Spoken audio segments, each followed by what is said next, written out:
It is now 2:01 p.m., 14:01 hours for this regularly scheduled meeting of the Board of Directors of Georgetown Divide Public Utility District. Can we have a roll call, please? Absolutely. Director Saunders, Present. Director Stovall, Present. Director Thornborough, Here.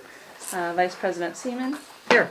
President McDonald, Here. and presenting staff today we have General Manager Nicholas Schneider, Water Resource Manager Alexis Elliott, Operations Manager Adam Brown will be joining us on Zoom, and Legal Counsel Frank Splendorio. Is that the mic? Yeah. Okay. At this time, President McDonald, would you please lead us in the Pledge of Allegiance?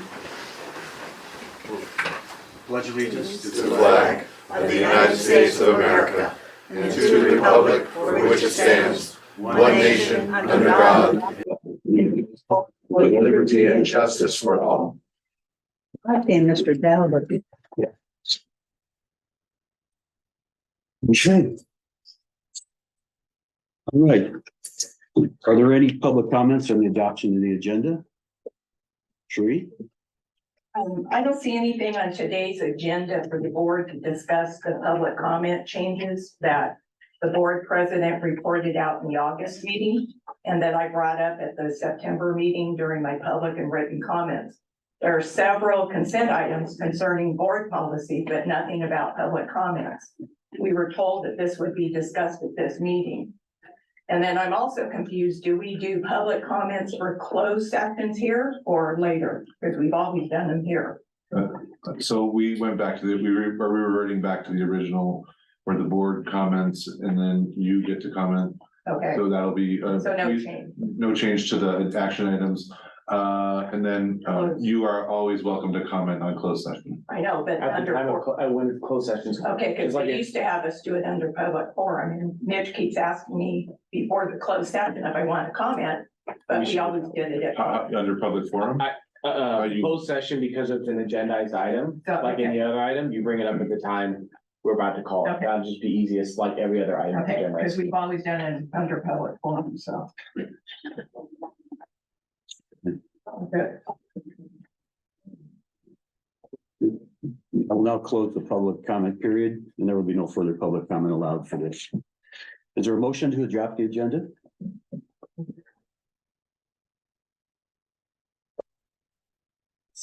I'm not sure if this is the time and place, but I'd like to pull the consent calendar. Well, that'll be.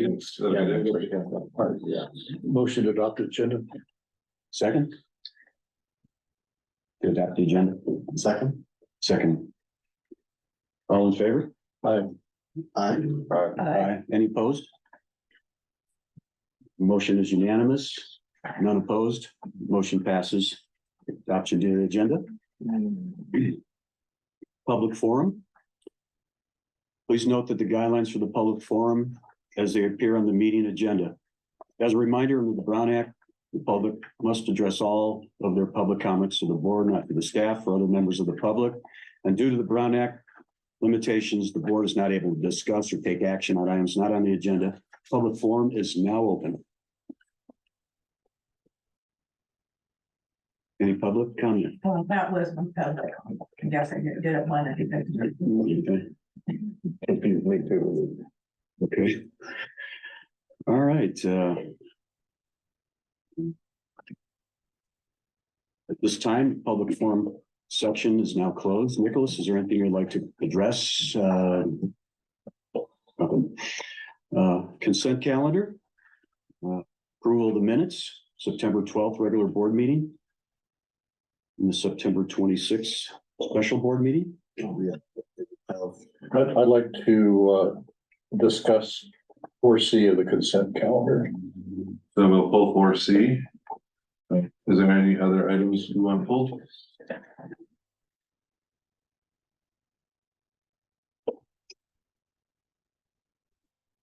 We open to public comment now on this item. Are there any public comments? So we'll, yeah, for anything 4A, B, or D. We'll now close it. You said you were gonna do board comments, not. Yeah, we're just, It's for consent calendar, so you can't discuss that. and I'll close it to public comment. No further comment will be allowed. Is there a motion to adopt the consent calendar except for C? Make a motion to accept the consent calendars for A, B, and D. I'll second All in favor? Aye. Aye. it. Aye. Aye. Any opposed? Motion passes unanimously. Adoption of the consent calendar except for item C.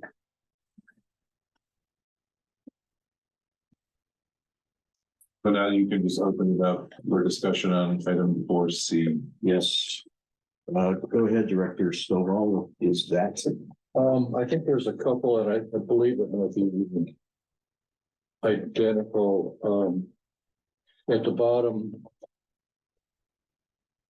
of page 1 of 3, it says any director may move to bring the question being debated to a vote. And Yes, this is in regard to, another statement. It says that the president can make a motion and or second, providing that, the president does not call for the motion. And so there's a difference to me. It says so, any director may bring a question. so that's Robert's Rules of Order, and what Robert's Rules of Order state is, this is kind of a little bit, maybe a long description, but if you guys are debating and you guys just keep going on and on and on, and it's like a 10, 20, 15-minute debate, and one of you is like, okay, that's it. We've had enough debate. We're calling for the vote right now. That is what that's trying to say. So any director can call for the vote during the debate time, as long as all the rest of the board members basically have had their say. So different than what you're saying. And that has to be seconded and voted No. on. Okay. So what happens is, I'll just give you Director Thornborough says, I make a motion to X. Director Seaman says, I second that motion.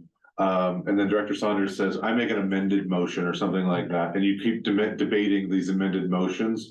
And then at some point, Director Saunders can say, I call for a vote on whatever motion is on the table. And then you have to vote on it. It's parliamentary rule and Yeah. Robert's Rules of Order. But is that second call, does that have to be seconded? No. No, It's what they call a privileged motion. Okay. It's privileged in the sense of it immediately supersedes the current discussion. Because it kind of is like a point of order almost. Now, the caveat there is that we want to make sure we have a full discussion because they tried to call the motion before anybody else got to talk during other Yeah. motions. So the caveat is every director. needs Okay, to- on page 2 and 3 at 5040.5.5, mission to close debate and vote immediately.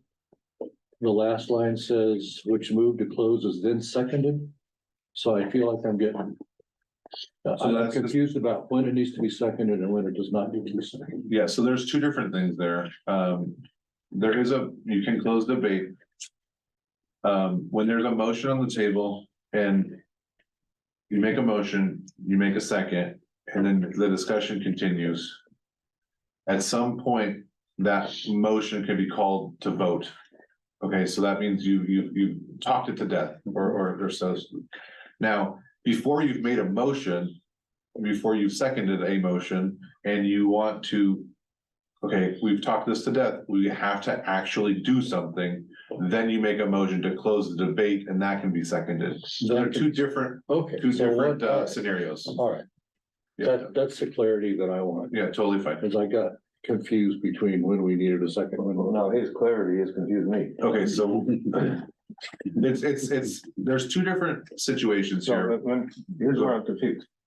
Is you got somebody makes a motion, Yes, the motion gets seconded, yes, then Saunders goes and throws a curveball. Yep. And says, well, I want to amend it. yes. So that by a director saying, I want to make an amendment, that cancels out the motion and the second Correct. that was made. Correct, yes. No. By Robert's Rules of No. Order. The motion to amend Has to be. has to be second. Well, yeah, sorry, if it's second, so he can make the amended motion and then Director McDonald seconds that. Mhm. So that, the original motion is put on pause, so the one you made is put on pause. Yeah, Now, this is the active motion, yeah, and you guys then discuss the amended motion, yeah. but at some point, one of you can call for a vote on that second motion, once it's been seconded. If it doesn't get seconded, it just dies. So then the original motion and second just gets. It's still there. It still exists No, unless this one, The amended motion will not supersede the main motion. Let's say the main motion is, I move that we invite dogs and cats to the 4th of July parade, okay? And then the substitute motion, the amendment is, Oh, wait, does that get seconded? yes. yeah, there's a second, Okay. and then there's an amendment, there's a motion and a second for an amendment, and is, I motion that we invite dogs, cats, and lions to the 4th of July parade. So you would vote on the amendment first. And if that fails, you would then go to the main motion. Okay, But don't they also, like whoever made the original motion can rescind their motion? And then, But if the amended motion passes, then the original motion is null. no, so this is where it gets, there's a difference between an amended motion and a substitute motion. right, A substitute motion, so that was a bad example, because that's more like a substitute, because it completely contains the original. So the dogs and cats is an original motion, the main motion. The amended is dog, cats, and lions. If the dogs, cats, and lions passes, the main motion dies because the second one superseded the first one. And the chair of the meeting is the one, you're technically the one that is the parliamentarian that has to decide on, is that a substitute or a amended motion? Now, on a true amendment, you may just want to say, Horses and cows. or you just may say, I want to, a dog over a certain. No pets.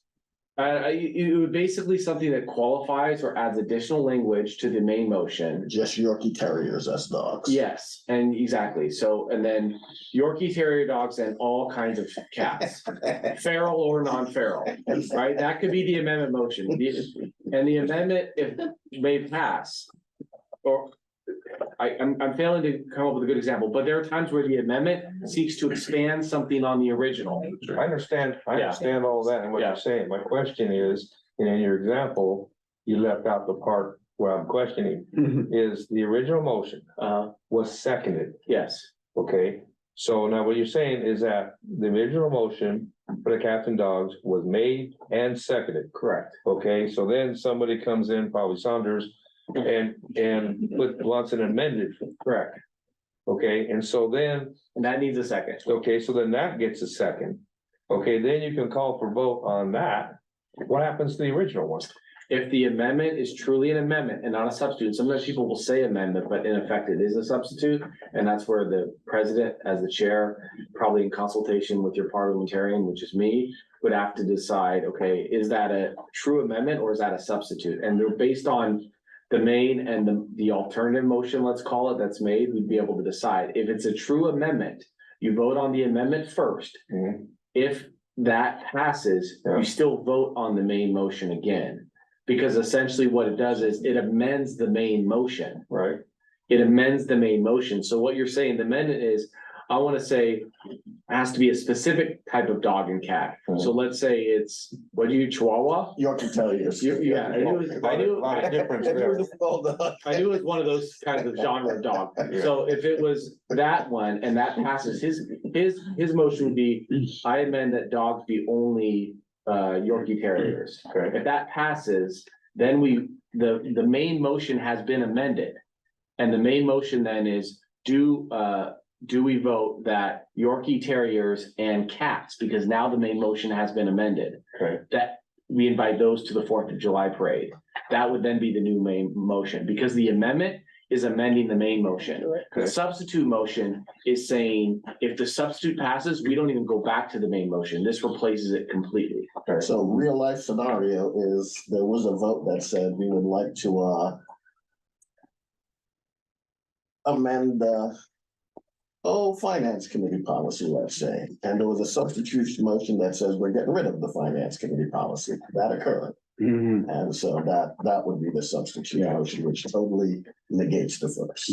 However, the biggest problem with that whole thing was the fact that the agenda was a discussion item, Correct. not an action item. And that's And so none of that should have been able to do. Well, that's, yeah. That's For when you purposes make of this sure the discussion. parliamentarian, is. Can I call for a vote Yeah. to move on? I have another question. But yeah, That means it was a second. another point of clarification, if it would have been a completely different, instead of dogs and cats, it's fish and reptiles, that would have been a no vote. If that would have failed, then we would revisit the main motion Yeah, in its original form. right. Because it's a substitute, which says, instead of that, I want this. Amendment says, I like the main, but I want to tweak it to say this. So then when we get back to vote on the main motion, Mhm. we vote on the main motion as amended, just like 2 seconds ago Okay. by the body. Okay. Does that make sense? Mhm. That's why letting the deliberation go fully will probably avoid that, so when everybody gets the ability to bring something up. We keep this going, we're gonna be seeing this in action, I think. I have another question Director to Stoll. clarify. The very last item it discussed in here. It says by motion made, second and approved by a majority of the board may at its discretion at any meeting temporarily suspend these rules and hold apart. What is the reasoning behind that? And does that include closing public comment as identified in the bottom of page 1? I could speak to that if I may. Under Robert's rules, a 5-member board is what they call a very small body. Because our Robert's rules is designed for large parliamentary bodies where you have 30 or more speakers. I think Robert says 12 or less, maybe that number's wrong. But it's some number that's in double digits at least.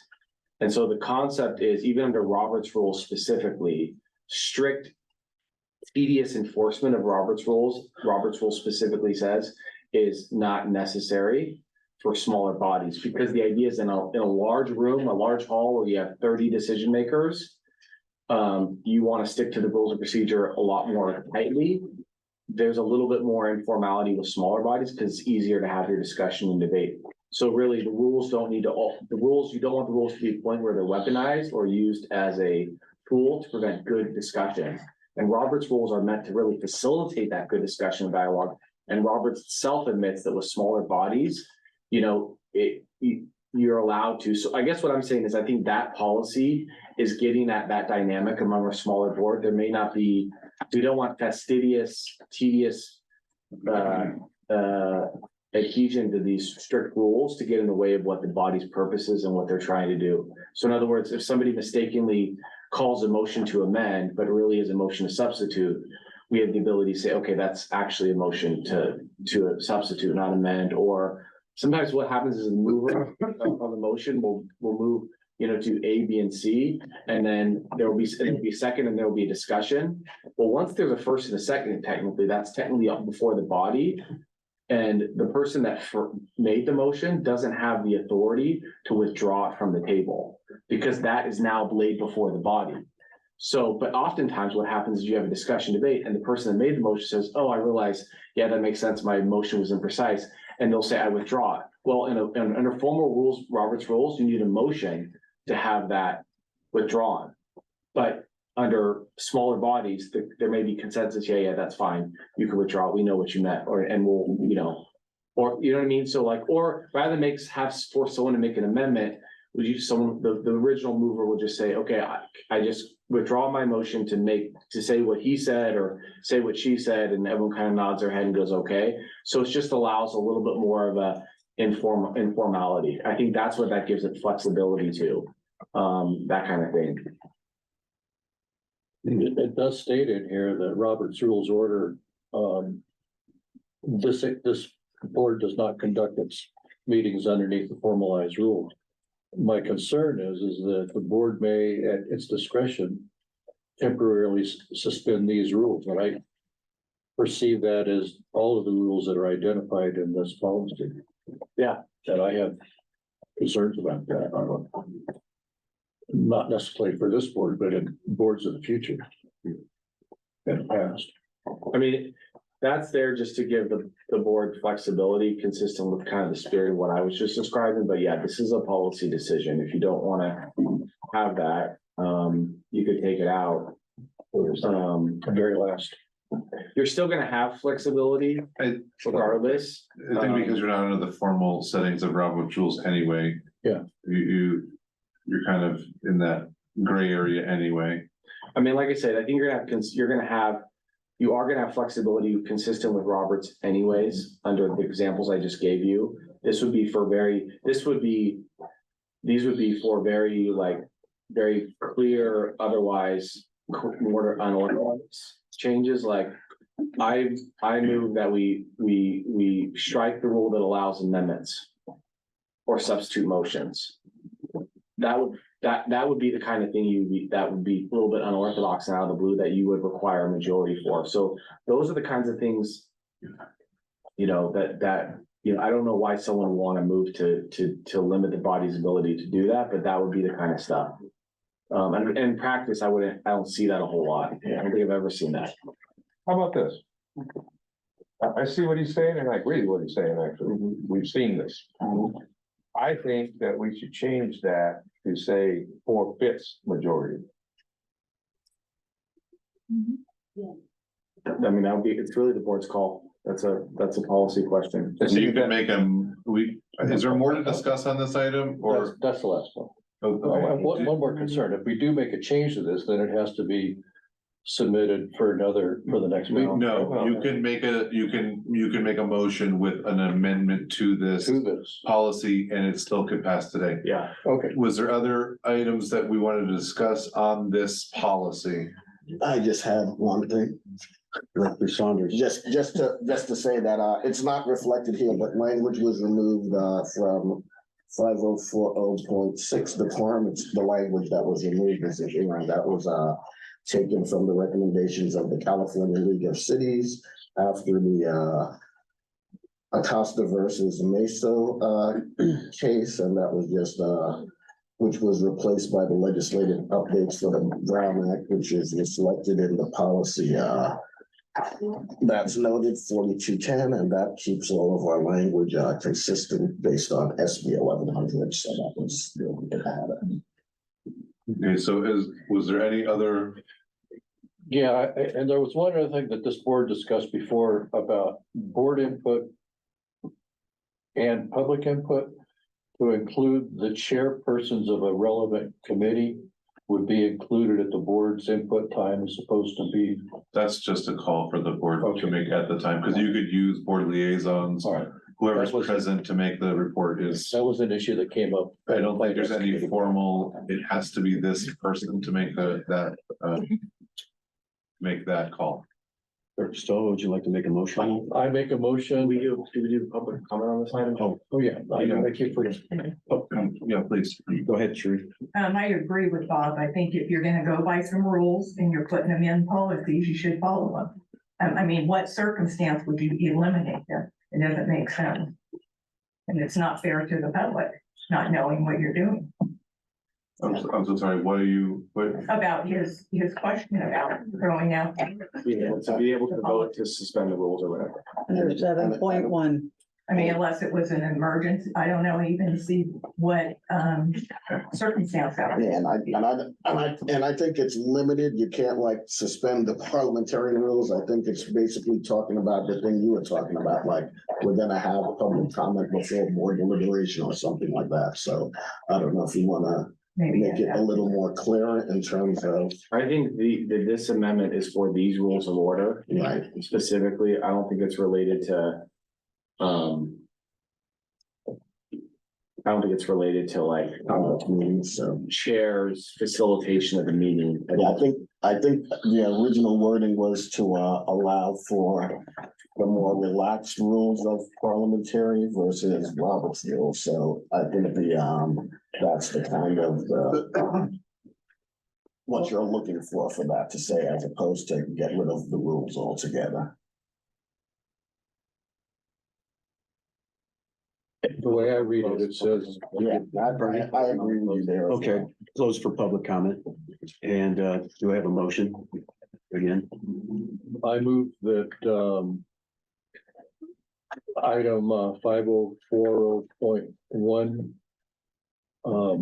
A that temporary suspension of these rules of the whole or part requires a 4/5 vote by the board. And 5040.7.1, 0.7.1. okay. Thank you for the clarification. You have a second? Second. All in favor? And was that it? That's it. Yeah. That's the only amendment we talked about. Yeah. All in favor? Aye. Aye. Aye. Any opposed? Motion passes with the amendment. Thank you. Thank you. I think we all learned something here. We're a better board for it. Thank you, Mr. Splendoria, for the explanation, and Dr. Stovall. Thank you. Okay. Office financial managers report. Are there any board members that wish to comment? So just to make a quick note, this is this the office finance manager report will replace the financial reports as it used to read on the agenda. We're just going with consistency based on operations manager and the water resource manager report. So that's all we're doing is we just incorporated the office, this as an office finance manager report. So I will do my best to answer any questions. Our office finance manager is on vacation, so field away. I got a question. So on page 1 of 7, Yeah, I mean, yes, under the budget report, okay. the property tax revenue for fiscal activity is negative.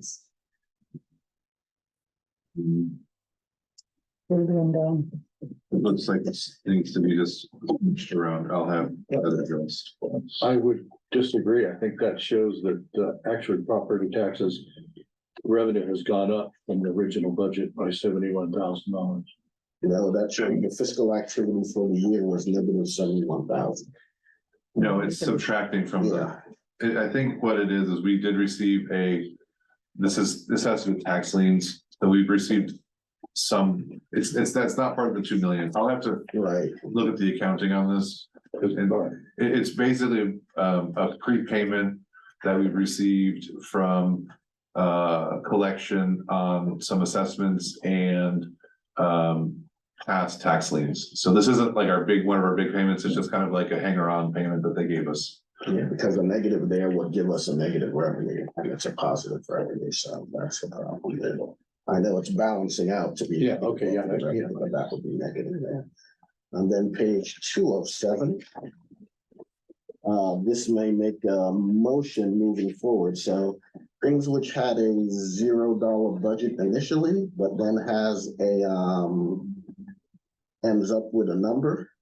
If we could probably say that it gives it a value of 1, so there isn't a 0% remaining. This way it shows that there is an increase. You're talking about So look, under so office supplies. Yeah, I and noticed that. software So licenses. you wanted to say there's $1 in the budget? So we Yeah, can- okay. just so we can, we can see if it's a significant, so something that might go up 100,000 with 0 Yes, does not show as an I increase. think that we can take that note and we can make that adjustment. That shouldn't be hard. And then also I need to come.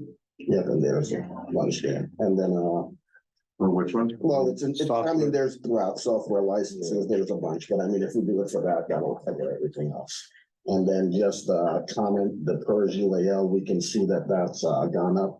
When do we get the actual changes for the PERS? We received this one in, I want to say the beginning of June. It was right before the fiscal year changed over. It was after our budget was approved, but right before the fiscal year ended. Yeah, so I don't know if we want to make that once the new PERS comes in, if we want to do an amendment. So we do have some other budget amendments that we're planning to make. We would be happy to present that as well. We'll make a note of that as well. We have some other things that are going to be coming off and going on. 7 and 7 on the budget reports. I'm just gonna say one more time. It's 7 of 7. Yeah, let's see. Oh, no, under funds, fundraisers. Let's see, let's.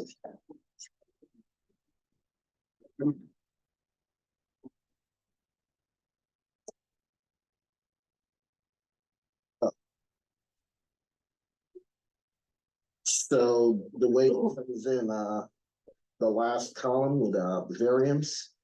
I don't know if that's kind of not working as also, because a water bund, we started at 560,000.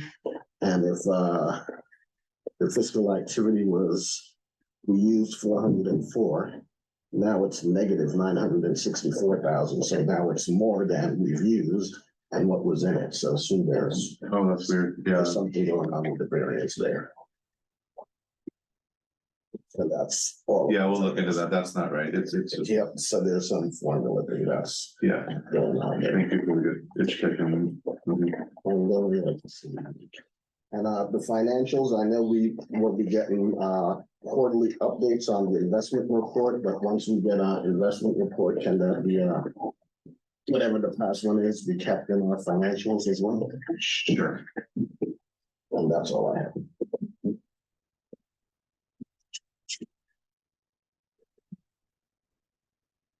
Board member?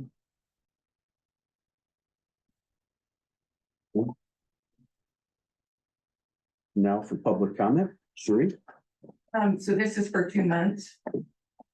July and August. That is correct. Okay, so for budget and admin and treated water, because they're at 75% 75%. left over. No, well, a lot of that includes the UAL. But that's in the budget.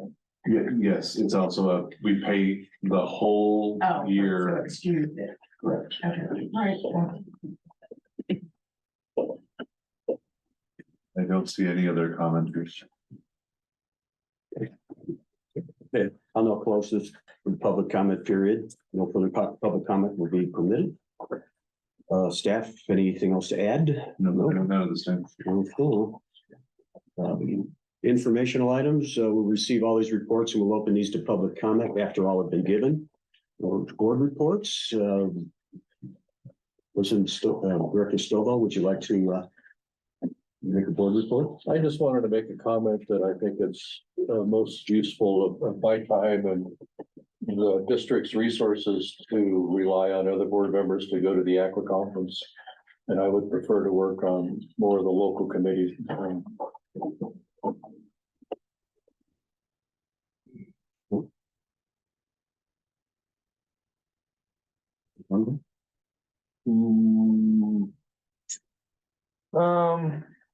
Yeah, I think I will talk about this. I said before about how this is the Eldorado Water Agency that I'm on, and there was an issue with Grizzly Flats not getting the things done in time that they needed to get done in order to get $1.9 million as part of the what's that called, the American Rescue Plan. They have since stepped up, and so there was concern that that money needed to be either put to another use so that we didn't end up losing it. But Grizzly Flats suddenly and in the nick of time stepped up and said they were going to get their ducks in a row and try to get it done in time. So just want to get an update on that. Thank you, Director. Director Saunders? The meetings I attended was in there. The one thing with the LAFCO meeting, we did the municipal service reviews for Cameron Park, CSD, Salt Lake Tahoe, City and Placerville City. And the one thing that was, missing from all the municipal reports was they didn't have anything covering stormwater. And those three places had significant stormwater issues over, the last year. We remember we saw the flooding and going down the street in Cameron Park, same with Placerville and Salt Lake Tahoe. People are just getting out from Snowmageddon. So that was one thing to just remind people to keep track of. The election passed, so I will be on the Aqua board as the Region 3 Vice Chair. And that starts in January 1st, and the term is 2024 to 2025.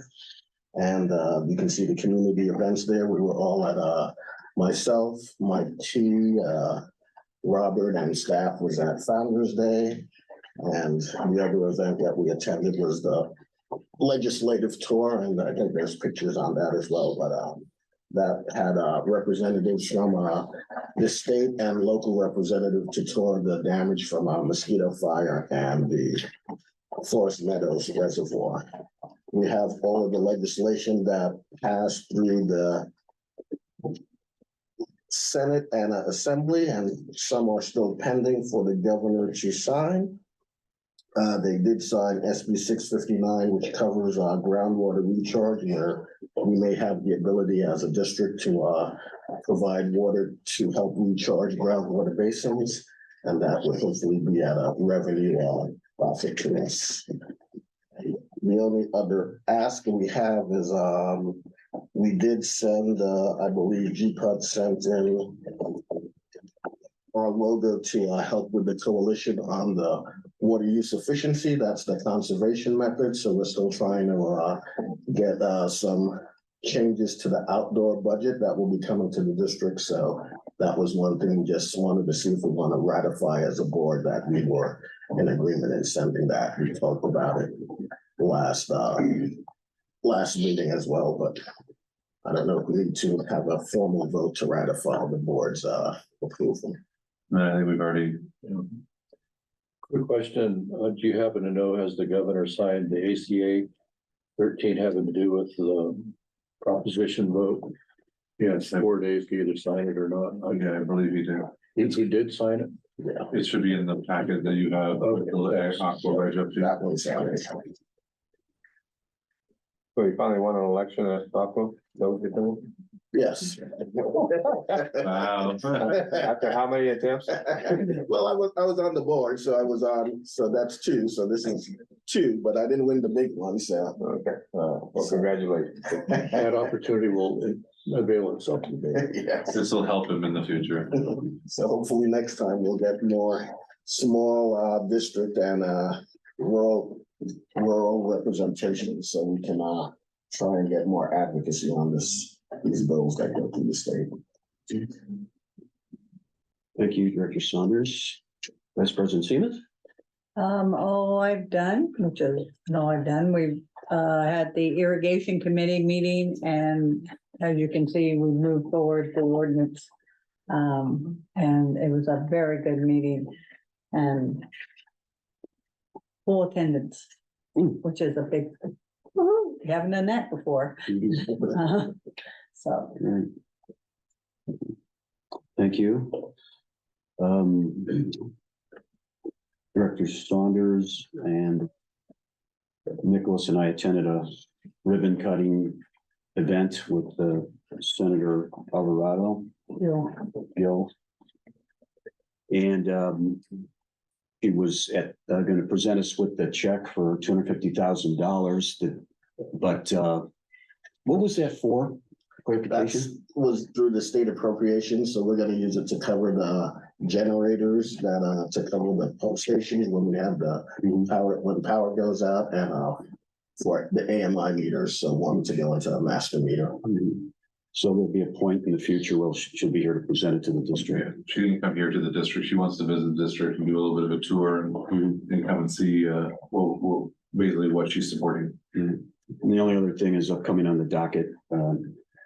I'll be attending the JPIA Aqua Conference as a voting director of the JPIA with Director Saunders and Nicholas at the end of November. And that's all I have. Next is the legislation liaison report. I already did that, so All of it?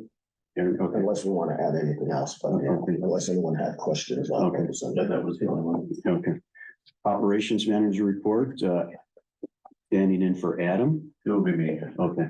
So, we'll get to it.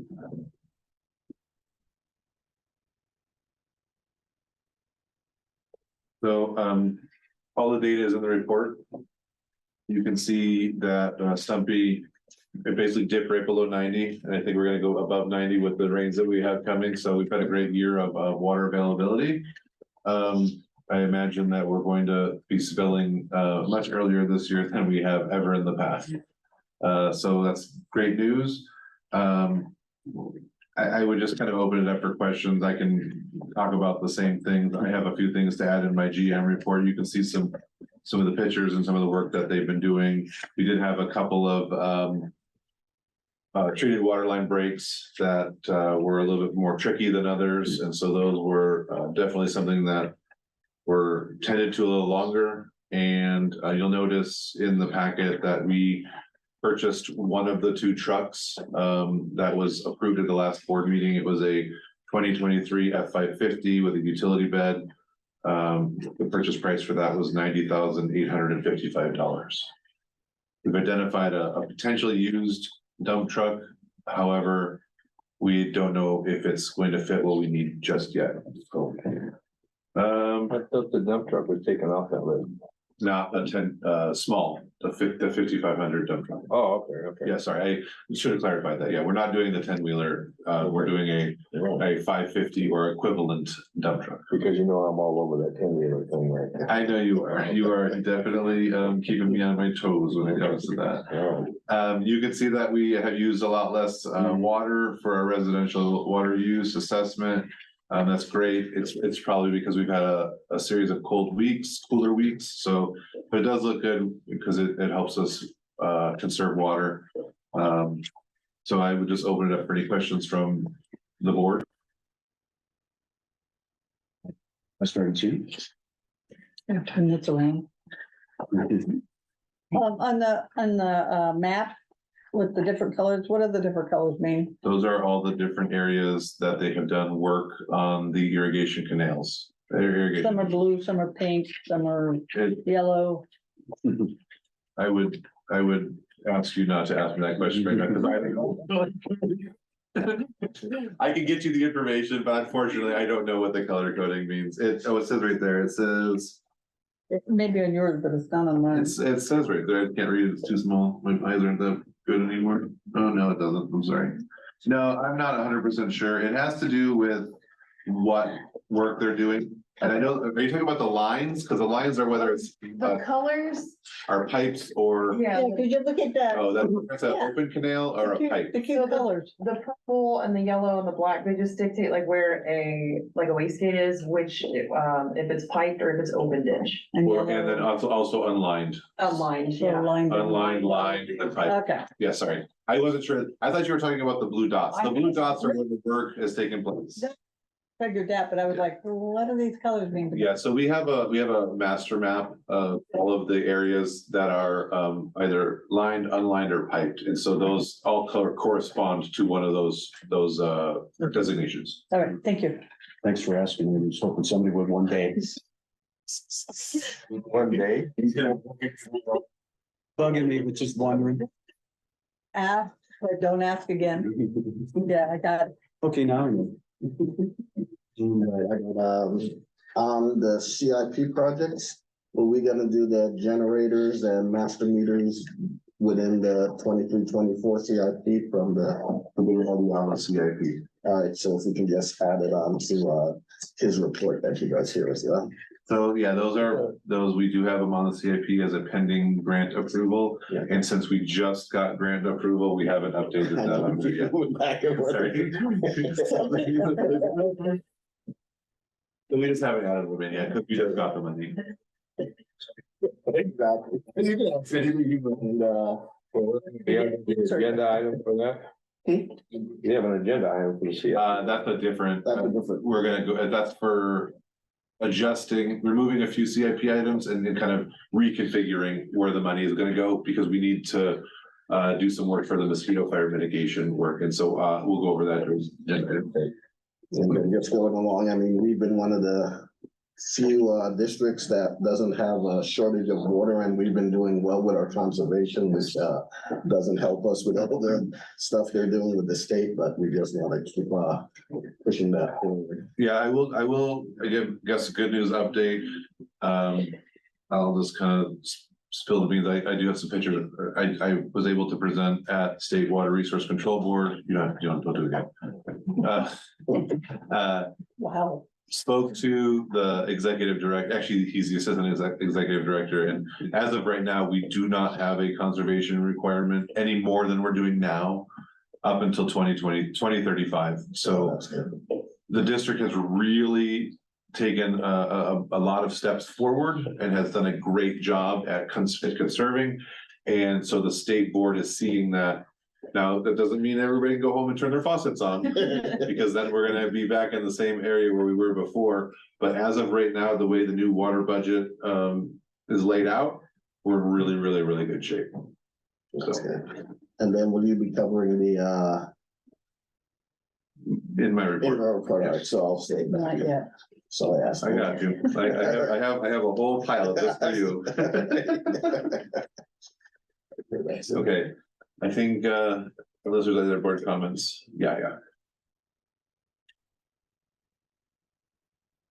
Okay, Water Resources Managers Report, Alexis, and with special guest speaker Dave Harden to follow. Yeah, so Alexis is gonna do her WDR report. I'm gonna actually ask Dave if you'll hold off just for 1 minute and we'll come back to him after I give a quick GM report. That way we can take comments from the public and then we can have him have the Dave Lapp. floor just by himself. Do you mind doing that? After you. Yeah. After her and me. Okay, right. We had 88 routine inspections this last month. We've got a couple escrows. They're kind of picking up, which is weird for this time of year, but there's been a lot. We got a couple reviews. There's like, what, 2 going on right now for new homes? There's like 6. Well, two are close to being final, so people are building an ALP. We had our no spill, which is good, for October 2nd, and then we had 0.68 inches of rainfall. Weather-wise, they're actually showing us leaning above temperature. And then they've got us above average for rainfall for the next month, 33 to 40%, which we'll see. We'll see what happens. And then, yeah, they're continuing to say, January to March of 2024, we're probably looking at quite a bit of water. So for the Station 16, lift station upgrade, we asked Bennett to kind of sister project with the WDR upgrade stuff. They went in and looked at our lift station. It's in pretty dire need of upgrading, but for right now, to get us where we need to be so we don't spill, which I don't know, the bottom is a 5-year average of our spills. There you go. So not terrible, but not where I want it to be. I'd like to have no spills, because this is essentially raw effluent that we're putting into the waters of the United States. So we're going to put in a standby pump that'll give us extra flow to the force main there and force it out to our leach fields so that we're not spilling. And this is already a CIP project, so hopefully this is. Is this the ALP one? The one down in that hole Yes. that Off when it American spills, it spills into that creek? Got it. Yeah. Yeah, with the creek right behind it. Yeah, that Yes. one. Yeah. Let her finish. It's okay. That was important. Yes. Was there any more? No. So she finished, I'm sorry. Oh, that was quick. Any board member comment, questions? Any update on the WDR or with everything else with the, okay, so that'd be the full one. Yeah, you're gonna give a whole update on that. And then, so how are we looking in terms of, dealing with any, do we have to do anything extra in terms of vegetation or mastication or anything up there by the leach field area? I know you've been a lot of work. No, we're not gonna be touching, you mean in terms of our fix? Yeah, we're not gonna be touching the leach fields. They'll be able to handle everything. I think, it dumps into a distribution box up there, straight from that force main, and then gets fed to whatever fields we have open. Okay. There's an capacity. There's regular maintenance, vegetation and keeping that down, but nothing extra for this project. Yeah, I think the spills were due to the not having the right equipment there to. Yeah, they're at the. So that's what we're trying to do is vegetation Itself, it comes out. upgrade that equipment. Yeah, from that, like 2017 spill, was that also related to that too? Sure, only went back to 19. That violation was based on an average daily flow. So we had really high rains, and so we had a lot exceeded our tank capacity. So it wasn't technically a spill, but it was over the limit of the fields. INI. Yeah, sorry, inflow and infiltration. So if somebody has, let's say their rain gutters connected to their sewer system because they flood their yard, Yeah, that can add all that rain that would be caught on your roof and put it into the sewer system. yeah. If your pipes have breaks in them, Mhm. then when the ground gets saturated, it seeps into the pipe. It's the lowest spot. Or your manholes might be leaking around the edges. Mhm. Sometimes you get clean outs in people's yards and they take the cap off, they don't put it back on, the yard gets all that rain, and now all of a sudden you've got an extra, 10,000 units.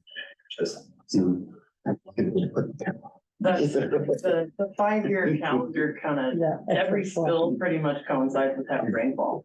There's a different chart for that, but I didn't think until just now to probably. But there's water infiltration somewhere.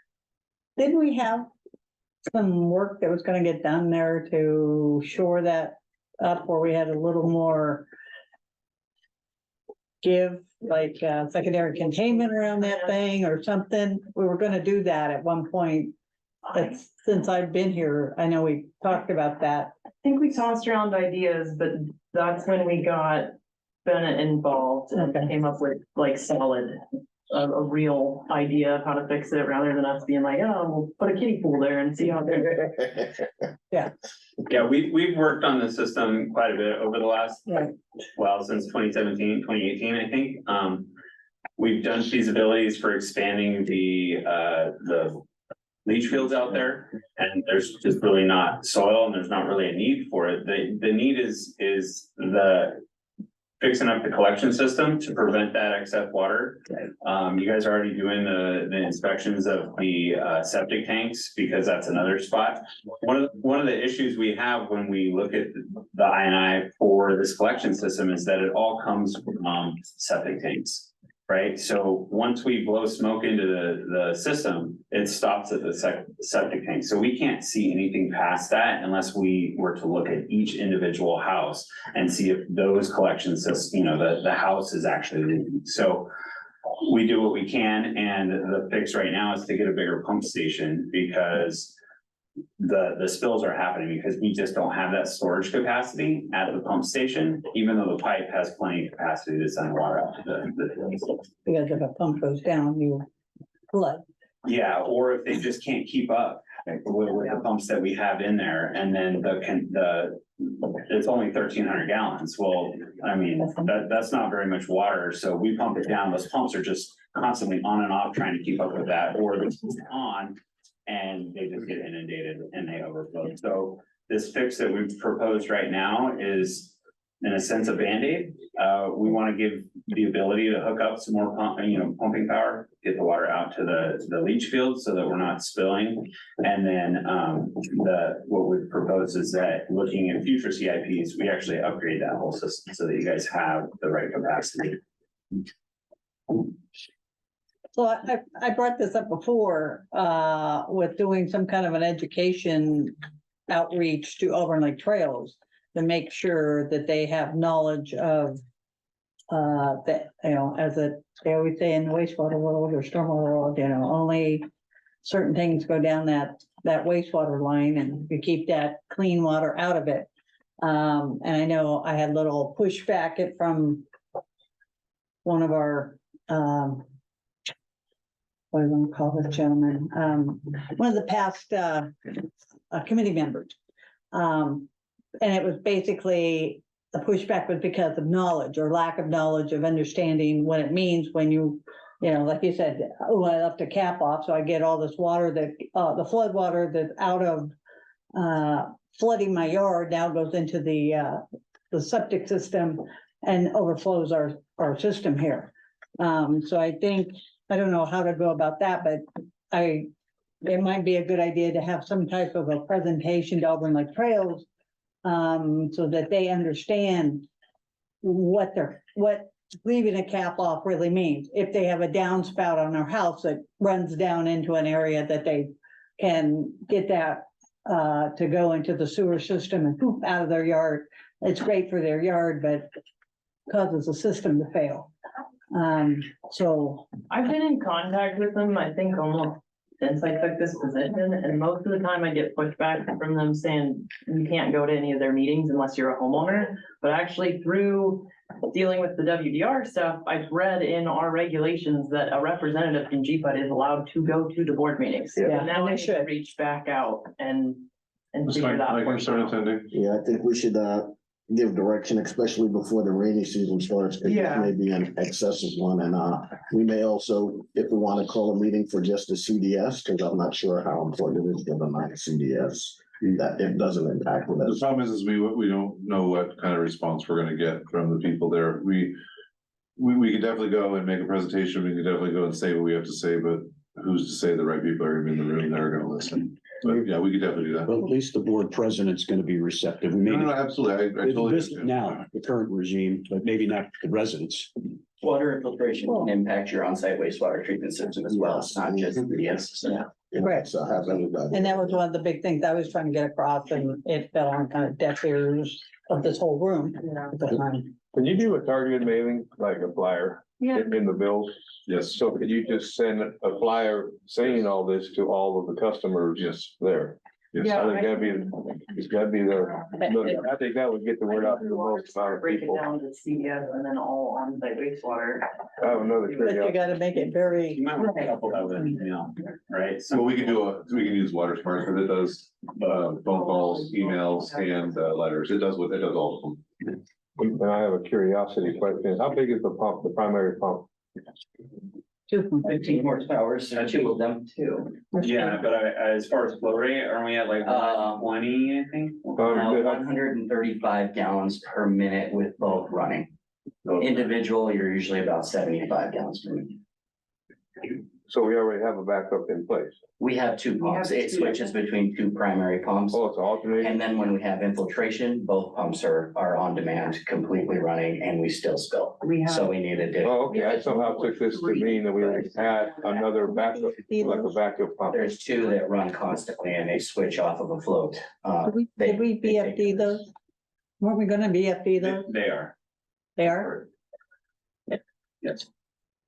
variable speed, you know, where Yeah, it variable ramps frequency up, it drive. ramps Yes. down, and then it just catches So itself. the reason we do that is for your low flows, right? We don't want them running as high as they can because then they cycle too fast. They draw it down real quick and then it Right. fills back up. So you run them at a slower speed, it's more energy efficient. But what we're running into is that with both of them on, we're still not hitting enough flow. So we want to So have you're, that. so you're talking about a backup pump in addition to the two? Correct. That's what my question was. Yeah, Correct. so this option is like a portable backup so that it could be a gas driven or it could be electric driven. But you come up with like a trailer mounted, right? And it can, you drop a hose in the hole and you plug the other one into a little manifold that we'll put on the system. So that now you're adding that additional pumping. So then why wouldn't we just make it a permanent hookup that you can? We have that option in there, that it's cost prohibitive to get it done, and really, that's like doing a whole new lift station is what our recommendation is, but that's not in the budget, and we also don't have enough construction window to be able to construct it before the wet season, so this is why it's kind of this Band-Aid, right?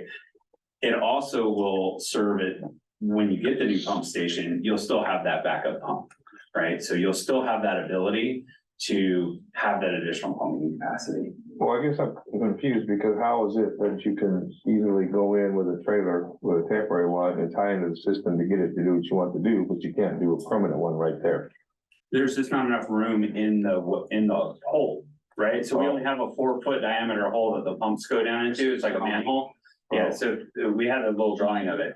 So Yeah. there's just not enough room. And also when you put that much pumping, that many pumps in there, they start vortexing. You start pulling air in and now you lose pumping capacity because they're cavitating. And so you have to have enough space between all your pumps in order for them to work right. All right. So, Yeah, like the last thing I wanna do is waste money, so we're gonna make it all mesh out again, but I wanna get it done hopefully before wet season this year. So you would haul the trailer up there and leave it there? It'll probably be on site, Okay. yeah. Yeah. If we can fit it there. Right. The other buildings, the control buildings crammed too, so we'll make it work. We got a follow-up question for clarity. You said El Nino or El Nino, whatever gender it is, said 30 or 40% increase in water this next month. It's, So what does it matter when it's 0% protect, it could be 1,000% if our normal is 0. Yeah. So what is it? The rainy season starts in October. Yeah, it says normal looks like 0, so. That's, normal is not 1 year or 2 years of representation. Normal would be, that you're looking back 1 or 2 years. You're looking back 4 years. I think this is the average for like, it's like 20 years or something. Yeah. Okay, I see 4 here at 0.07, 0.00, 0.40. And then we got 14 on 1 year. So I just wondered 30% higher than once. Yeah. Yeah, okay. Yeah. What they're looking at is a representation of the atmospheric rivers and other weather cells that are coming through. Another comment that I just learned, when you see 5% chance of rain, that doesn't mean that, well, hey, a 95% chance it's gonna be sunny. It means 5% of the area that station's covering will get rained on. So that's how the percentage of rain kind of works. So all these statistics, you're right, 0 times, 40 is still 0, but that's not how it works in the statistic world. They're looking at your probability that you're gonna get rain is 40% higher than it would be on the normal. So it's just a probability. And the Okay. bill costs us money. Yeah. Yeah. Okay, thank you. Yeah. Now, okay, general managers, Bill the Beans report. There was a lot of discussion there. Do we want to open it up for public comment, just in case there's anybody who wants to make any comments on the Station 16 scheme? But not the. No, wherever else, yeah, just up until there, because I know that was a lot of discussion, so I want to make sure we. Yeah. Can we put locations when you have a break on the photos? Because they all look the same, like general, like per acres or. We could definitely make a note of that, yes. Yeah, sorry about that before. And then what you were saying about the conservation to 2035, that's the 55 gallon. That's a very, situation, or it's not 55 gallon. whatever there. That's not, it's not as simple as that. It's the water budgeting tool that they're coming. But yeah, so it is part of it is the 55 gallon, yes. So we won't have to, And you know, I'm not gonna put anything on the record that we don't have to do anything, it looks favorable. To not increase our water usage. Just to maintain and continue to do what we're doing.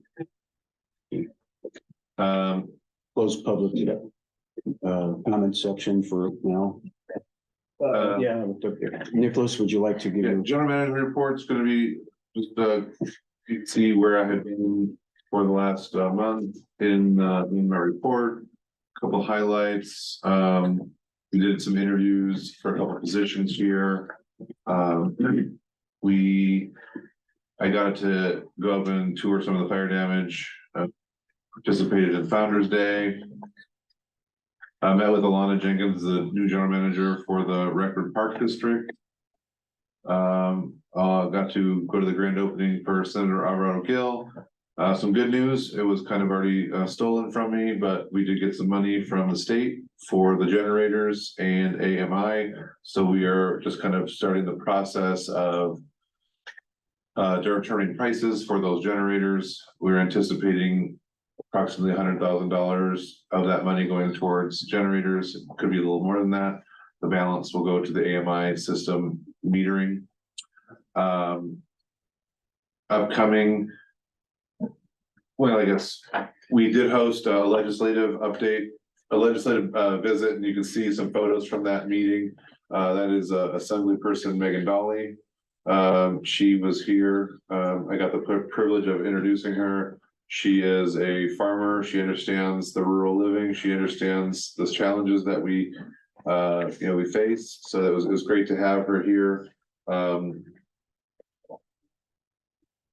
This was put on by PCWA, so I would like to give a shout out to them for recognizing the partnership that we have with them in these fires and this fire resiliency space. They allowed us to glom on to their tour. We didn't have to pay any part of the tour. They covered all of the cost.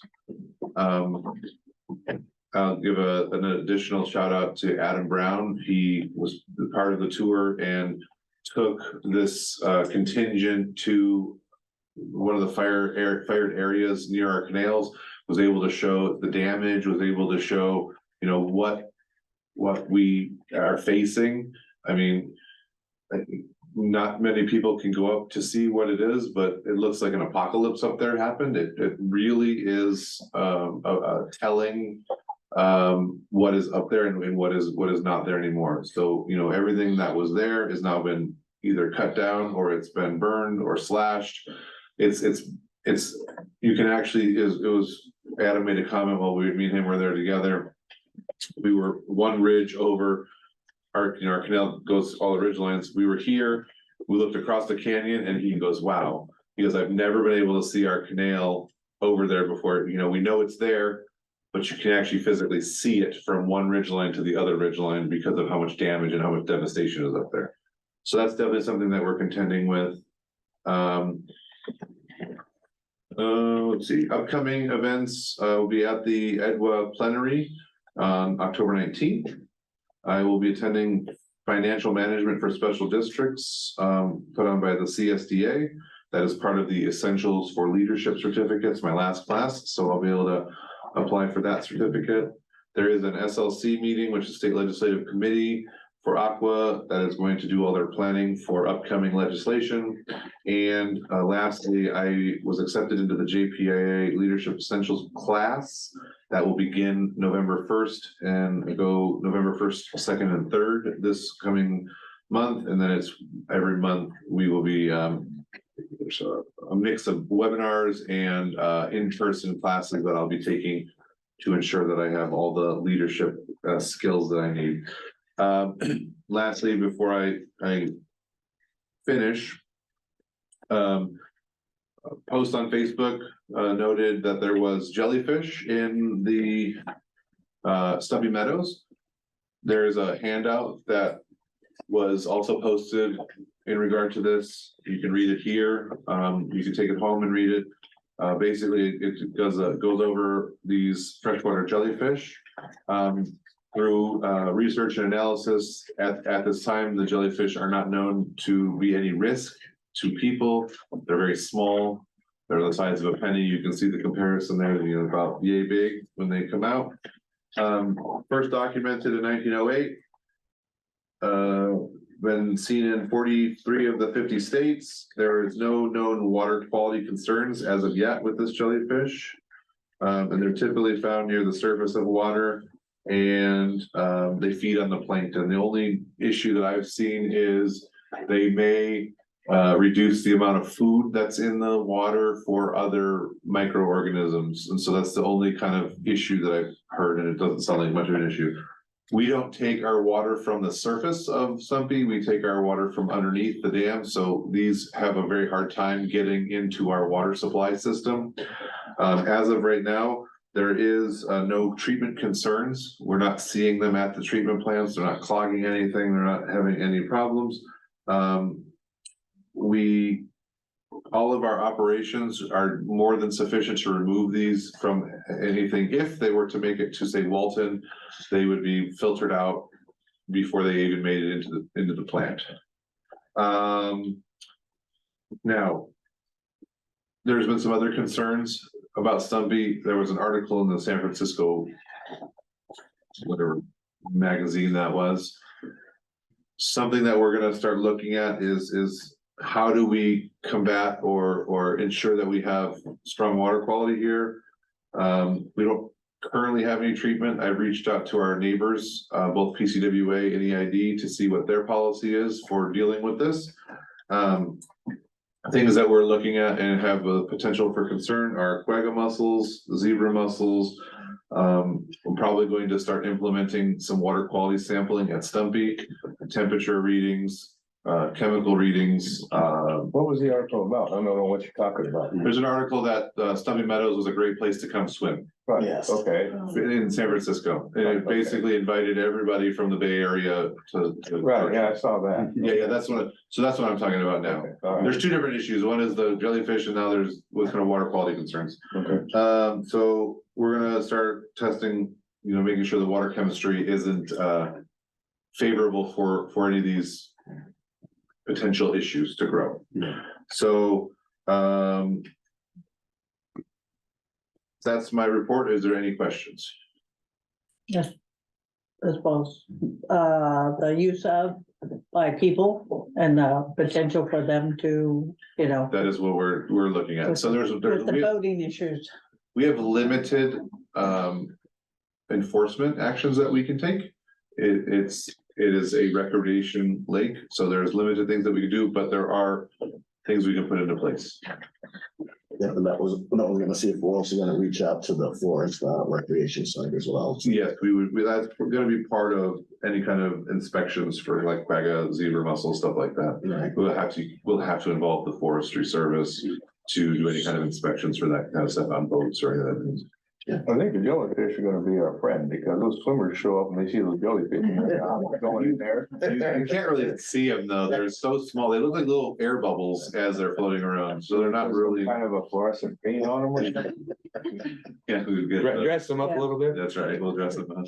And usually the ones that are doing those inspections are like from, some of the, what do they call them? There's a group that does these inspections that are a private sector kind of people getting together to do inspections on them. Yeah, but you have to have somebody there all the time.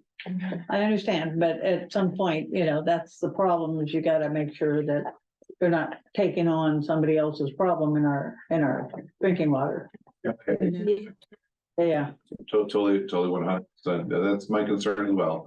How to regulate that is where it becomes a challenge. I'd like to thank the general manager, because that was what I sent him a whole bunch of questions on protecting Stumpy after I saw that report go out, and then we had jellyfish. So how do we keep our lake preserved? It's our single source for drinking water and water quality, especially when we have recreation that shows up there. So to work with our partners to make sure that the boats and things like that aren't corrupting or contaminating our water. So he had more than the director telling that.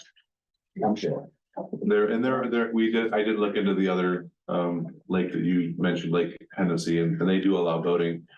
And there's not much that they can do either. There is a policy they have in place, but it's a. Yeah, they have a policy that's electric, no motors. That is not true. They are allowed to have motors.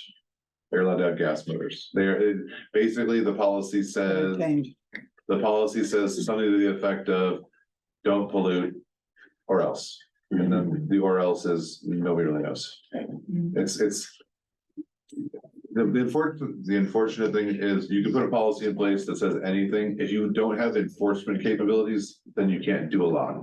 And we're kind of, as a public utility district, we're not a city, we're not a county. We don't get any enforcement ability from the state. So we have to partner with other people to help with those enforcement abilities. And that's where our challenge lies. Sure, go ahead.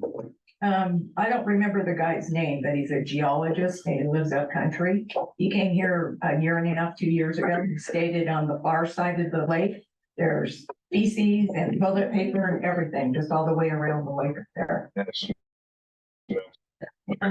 So that needs to look in. Again, there's nothing, I mean, we could go up there and pick it up, but. Well, no, I mean, maybe if that's isn't it the Forest Services or whoever's Or you can get a hold of water quality, water quality control.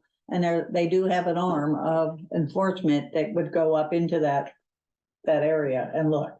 They would absolutely look. well, they will look and then they can do things. Do they have porta potties up there? Restrooms out there. Okay, so the other side. He was the one that wanted to put the floating bathroom on the lake.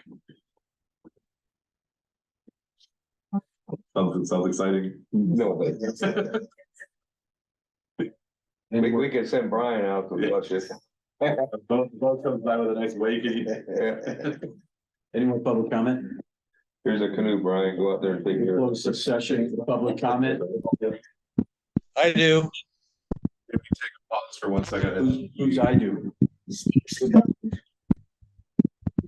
Yeah, me. Hear you. Can hear you, can't see you. We're having a little bit of technical issue, but go ahead, Steve. It sounds like your recliners. Me now. Yes, we can hear you, Steve. Can you hear us? Yes, I can. Go ahead.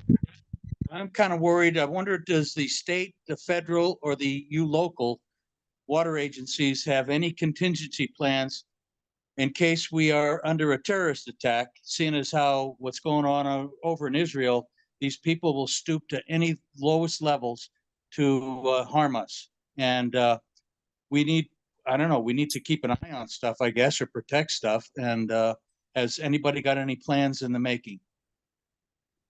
Warnings. Water management plan, water contingency. Yeah, so there's a federal document that had to be submitted by the district to go over any of our emergency response plans. So, we do have things in place. Can't really go over what we would do, or I wouldn't want to do that in an open session. But yes, we do have this in place, and we're also working on updating a local hazard mitigation plan, which would also include emergencies. I think we need to protect our source of water. Okay, thank you, Mr. Dowd. At this time, I'd like to close the public forum section of the meeting and open it up to Mr. Dave Harden to discuss the WDR. It's 3:22 p.m. We're back in session. Mr. Dave Harden, you have the floor. Thank you, board. Dave Harden with Bennett Engineering, your contracted district engineer, and reporting on the work we've been doing for the ALT wastewater discharge zone WDR permit.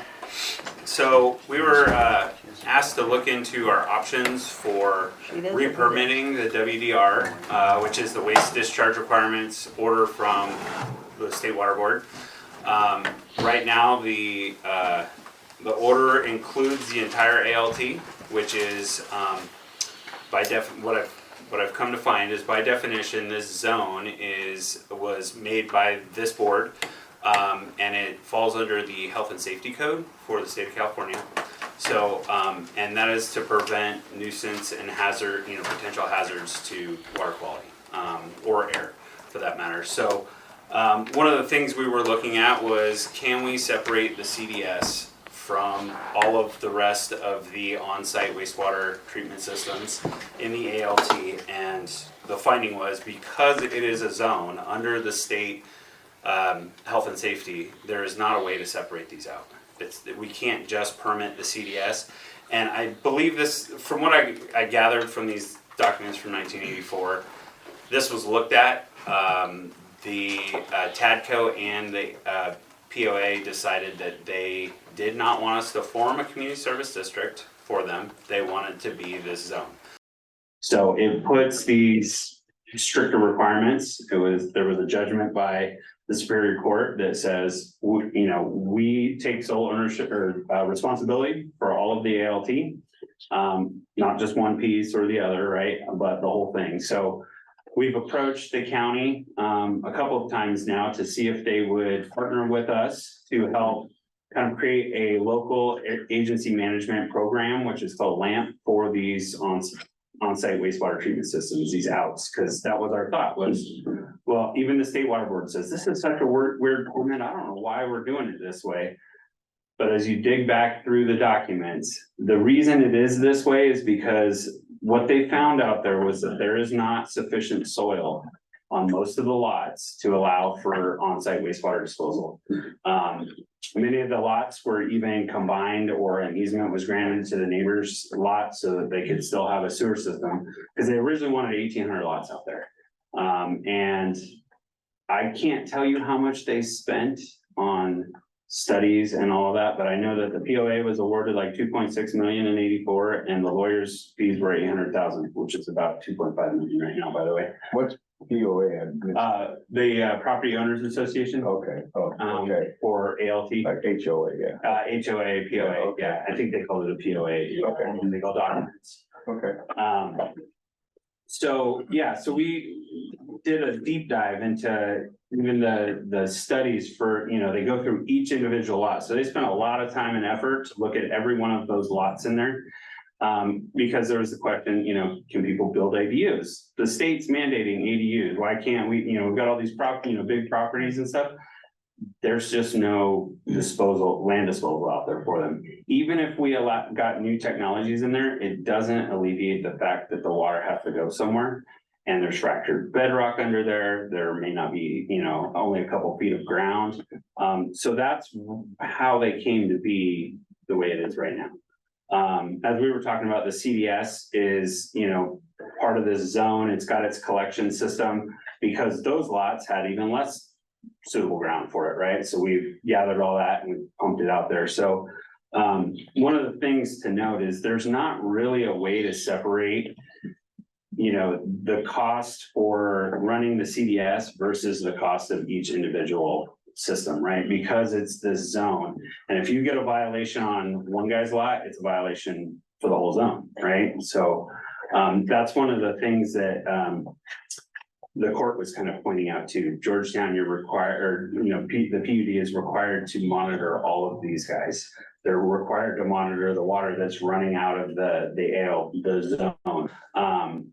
So again, we were looking at ways to maybe get under the general order because we're under 100,000 gallons a day for our CDS. But that's just the CDS. So if they were going to give us a blanket permit, now we have to look at the disposal for every one of the other 1,100 homes, right? And how do those get permitted? Because the county has an ordinance, we have our code that we follow, and then the state has, this legal blanket over us. They would love to rescind that, but there's just no legal way for them to do that with all of these judgments, these ordinances, and the state health and safety code. So I'm gonna open it up for questions because it's a big lengthy process, but. If I could just clarify, I think one thing to note was this decision was in 1984. And it kind of, from what I understand, put the district in the position that it's in today. And the big problem is it's a legal decision. And so the adjudication of that decision puts us in the position we're at, and undoing an adjudicated situation, a position like that is very difficult. So just keep that in mind. Am I saying it correctly? I think, yeah, I'm not an attorney. I'm not, I can't give you legal advice on how that would go about, but I know that it costs a lot of money to get to the place that I worked back in '84. I can only imagine the amount of money it would cost to get out of that position. So. Yeah, I mean, I don't know any of the specifics of this, obviously, but generally speaking, you have an order from a court, you need to follow it. Yeah. And, I mean, I can't say anything other than, unless you have a really good reason, it would seem to be foolhardy to try to do otherwise. Yeah, and one of the things that it pointed out is that we need the cooperation from the county and the state to make changes. We even looked at like the new technology. We have the ability to accept new technologies for these out systems but we also need the county to agree, yes, that's an acceptable technology. We did the right kind of study. I know we allowed some of the Presby systems, or there's some other name that they're going by now. And there was a there was a technical study that went with it, and then it was reviewed, and the county reviewed it, and the state looked at it and said, yeah, you guys are able to do this, because we're not limited to the systems that were originally outlined in the permit. It says, and any other new technologies, so, we can allow people to upgrade their systems. We can't allow them to build a second resident on their home or on their property, because there's just not space for it. So they can have ADUs at ALT? No, not based on the findings that I had, because that increases the wastewater that's produced, and, there's just no capacity for that. Not saying they can't build onto their home, but the ADU is its separate entity. It's governed under a separate code, and it requires a certain capacity for your wastewater treatment systems. Okay, so to add on to your home or to build a new home, they're not coming to us to get their septic system approved. They're going to the county. Well, the county, so the problem is the county sees that they're an ALT and it puts an all stop, and then they come to us. Yes. So And then we we're- have no ability to upgrade and allow them to do it. Well, just basic. If they're gonna build a home, Brand new. they would go to the county, Correct. but the county's gonna kick it to us Correct. to approve or disapprove their septic system. Yes. But we don't, and we, If they're going to extend, build onto their home, which then the design of their septic system was for a 2,000 square foot home, and they want to add another 1,000 square feet, then we are going to have to tell them they have to increase the capacity of their leach fields, or they cannot do that. Correct. But then we can't. Likely, it would not be increase the capacity of their leach field. It would come up with a new technology for your septic system that doesn't increase the load. and it doesn't have to do with the square footage either. It's It's based only on based on how many bedrooms you have. Yeah, it was based on bedrooms. That's what I'm saying, basically, is that So I'm it- saying they're gonna add on two more, whatever. So the problem, the real problem lies in that we don't have the ability to approve a septic tank. The county doesn't want to get involved with approving a new septic tank. So the house that's there is, unless they're adding no bedrooms, is the house that's there. Because we're not gonna go in and try to approve a new septic tank that they're gonna put in, because it's not really in our purview. So am I confused that we approved, we had this ADU discussion? Yeah. Well, no, Not at So this ALT, is- it's everywhere else but No, no, ALT. no, no. And Greenwood as well. we had one in ALT. So let me tell you, let me explain. To do the study to find out if we could allow ADUs in ALT, and if we could, how many? Because there might have been a limit. It might have been 10, it might have been 20, it might have been 50. So that's what this study was for. And now it looks like the study is saying no ADUs. So I mean, the next thing is if we can have it, is when we have it printed out and everything, so we can have it. Two is, this also pretty much mixes anything we can do from our end with ALT. That was the other reason of the study, was to try and get rid of a lot of the septic stuff, but it looks like we have a court order, it's tied in from us. So, However, ALT, on their side, if they want to change it, ALT has the ability through their property owners association to try and go through court to get it. Yes, it would basically have to re-adjudicate this. Yes. Or unadjudicate this. I do want to clarify. So as he mentioned, we approve septic tanks. So there's a new building going in. It gets submitted, we review it. It's just like when the county approves a septic tank. And the new technologies, we get their kind of nod on that, right? So it's up to let's just use an example. John Smith wants to expand his house, and he's like, I have all this property, or he has a lease to add these leach fields. Many times when a system's designed, it's designed for a replacement space of that leach field, right? So he's like, I have extra space. So he hires somebody that does a study, and they provide it, and it's done by an engineer. We can look at that and say, you meet all the criteria, you can build.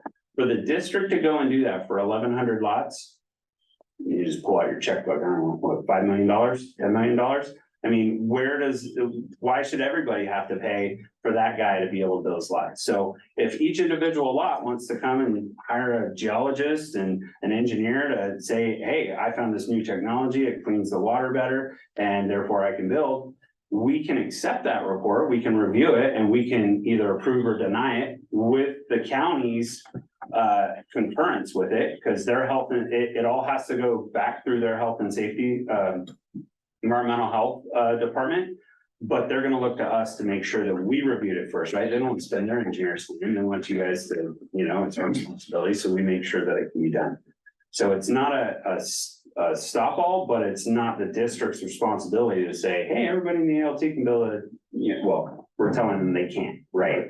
That's what this has come up with, yeah. So what does this have to, how does this with, the lots that are not built on, like, you mentioned that we have new starts on houses. Is the state, is it a mandate of a certain size house can go on a certain size lot? Or can they max the square footage on that lot, and then they're actually putting a bigger system in than the geology will I did take? not find anything that says you can only put a certain size building on a certain size lot. It is up for that homeowner to show that they have the sewer capacity in that lot that can handle that size building.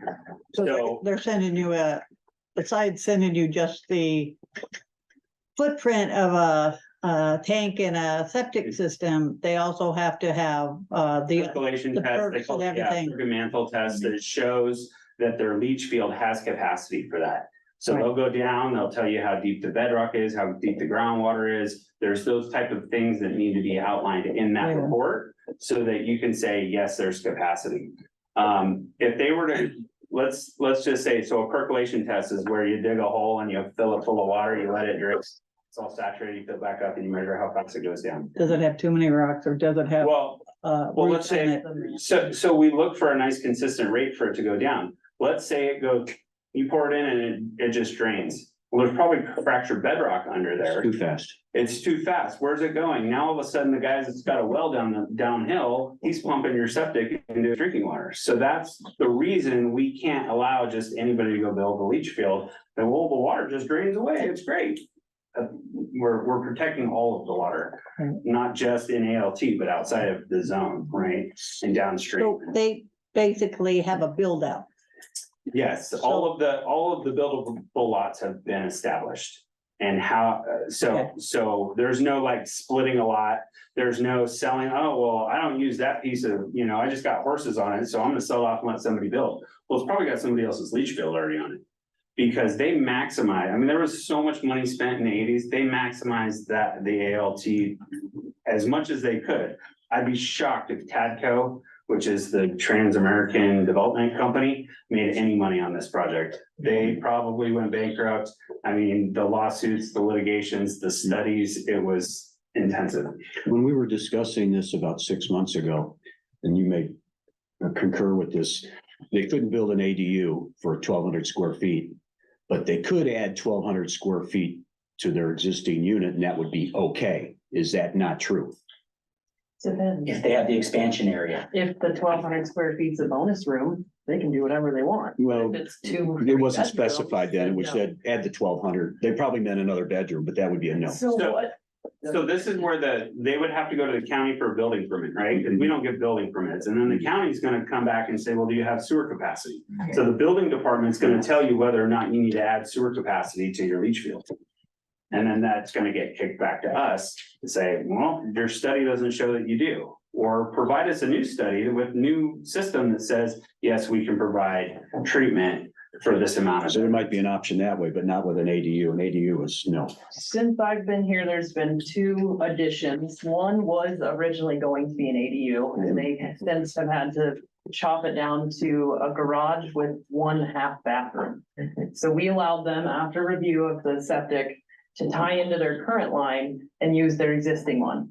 Because it showed back in the 70s, 80s, when we did all of the perkamantles, it showed that lot through the history folder that I have, that it would accept that. another half bathroom. So they don't have to go out and do a new, No, unless, so from start to finish, every new homeowner calls us and gets their lot history, and it's already dictated of whether it can be a mound, sand filter, a conventional, or hooked up to the CDS, which we have 2 lots left for CDS. I send them the history packet that's got all the pertinent information, everything already in there, who bought it, anything we've got on it. They give that to an engineer, a sanitarian, a registered environmental health specialist, somebody that's designing the system. They design it, and then they send the design back to us. And between Brian and I, we go through it, pick it apart, send it back and forth between us, and then we get to a point where we accept it. And then I finalize it and send it to the county and say, hey, look, they're gonna build the system on this property. And then he goes out The process. 5, 6, 20 times between open trench, you know, the Right. tank installation, all the good stuff. And then hopefully they cover it up how they're supposed to and build their house, and there they go. okay, thank you. So basically, I mean, we had to do this study because of that law which dictated that everybody can build an ADU. And because there were certain requirements in our zone, that's why we did the study to do this. So now we pretty much, going forward, will have to put a policy into the ALT zone that the district does not allow ADUs to be Well, built. there is, this is where it gets weird though. So there's You know, it's exceptions. weird. There's one that I know of. A customer in there had enough property and owned the lot next to him that was perkable. And he built the ADU on his current lot, and then the leach field and everything, the systems on the other lot. So that's like the only way Dave, can I ask a question? that it's possible. If a homeowner wanted to come in and said, I want to build an ADU, and they wanted to go through all the due diligence of determining whether or not this is feasible, and there is the ability to do it, could they do it as long as they paid for it, or is it a flat no? It never got built. Oh. It never got built. He approved it. and By that- the state. I was gonna say, it says buildable lots. Yeah, buildable. Buildable lots. Keep in mind, in 1984, when this was done, I don't think ADUs were a thing, right? And the nanny, the nanny shack was not a thing. As far as seen by the state as something that was something we do. So the way that I read it, there's not room for that because they were maximizing their buildable space, right? They assumed some certain size house out there.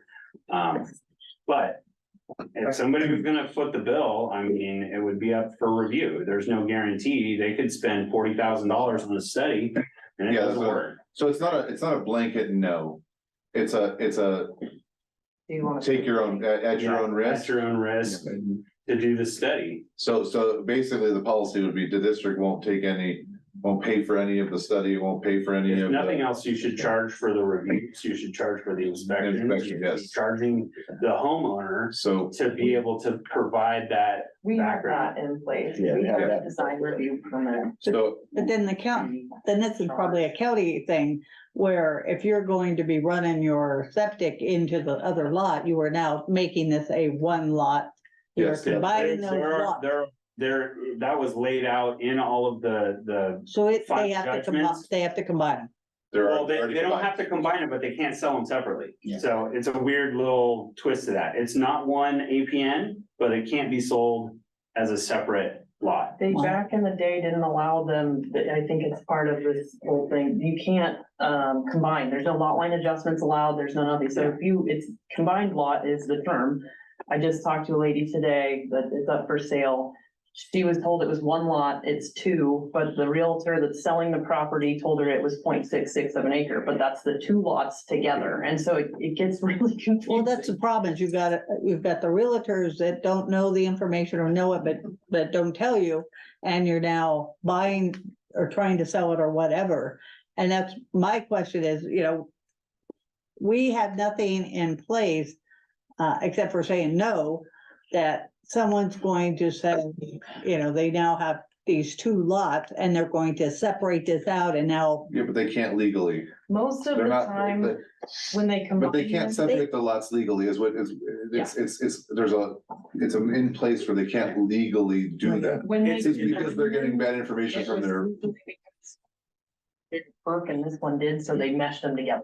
So it's now one. You can't sell it as separate. If it's combined, I'm just trying to get Yeah. run into this hole of, because realtors can sell anything, and until you catch that they've sold you something not correct, and you can go back after them, you're off and running, having a good time, and not ever, It happened, No one either. unfortunately. yeah, And have to give everybody bad news, like you bought a property that's okay. non-buildable, Director Thornburg? but. Which order is on?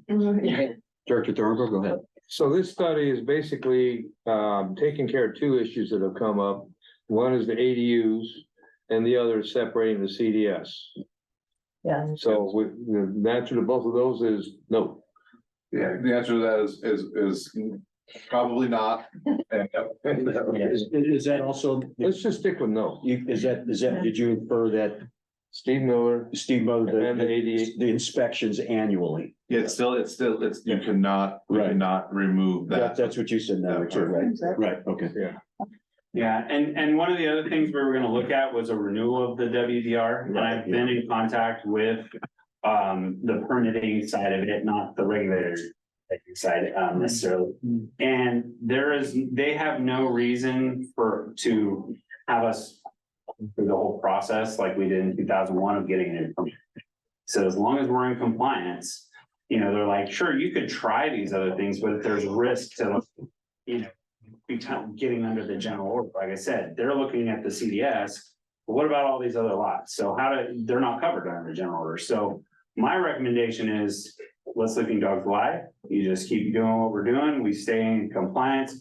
We address I&I, we address our lift station and, not bring more water into the system because we're at capacity, especially with the I&I coming in. So focus our CIP list as, pipe replacements and manhole rehabs and lift station upgrade. And we cut down on that stormwater.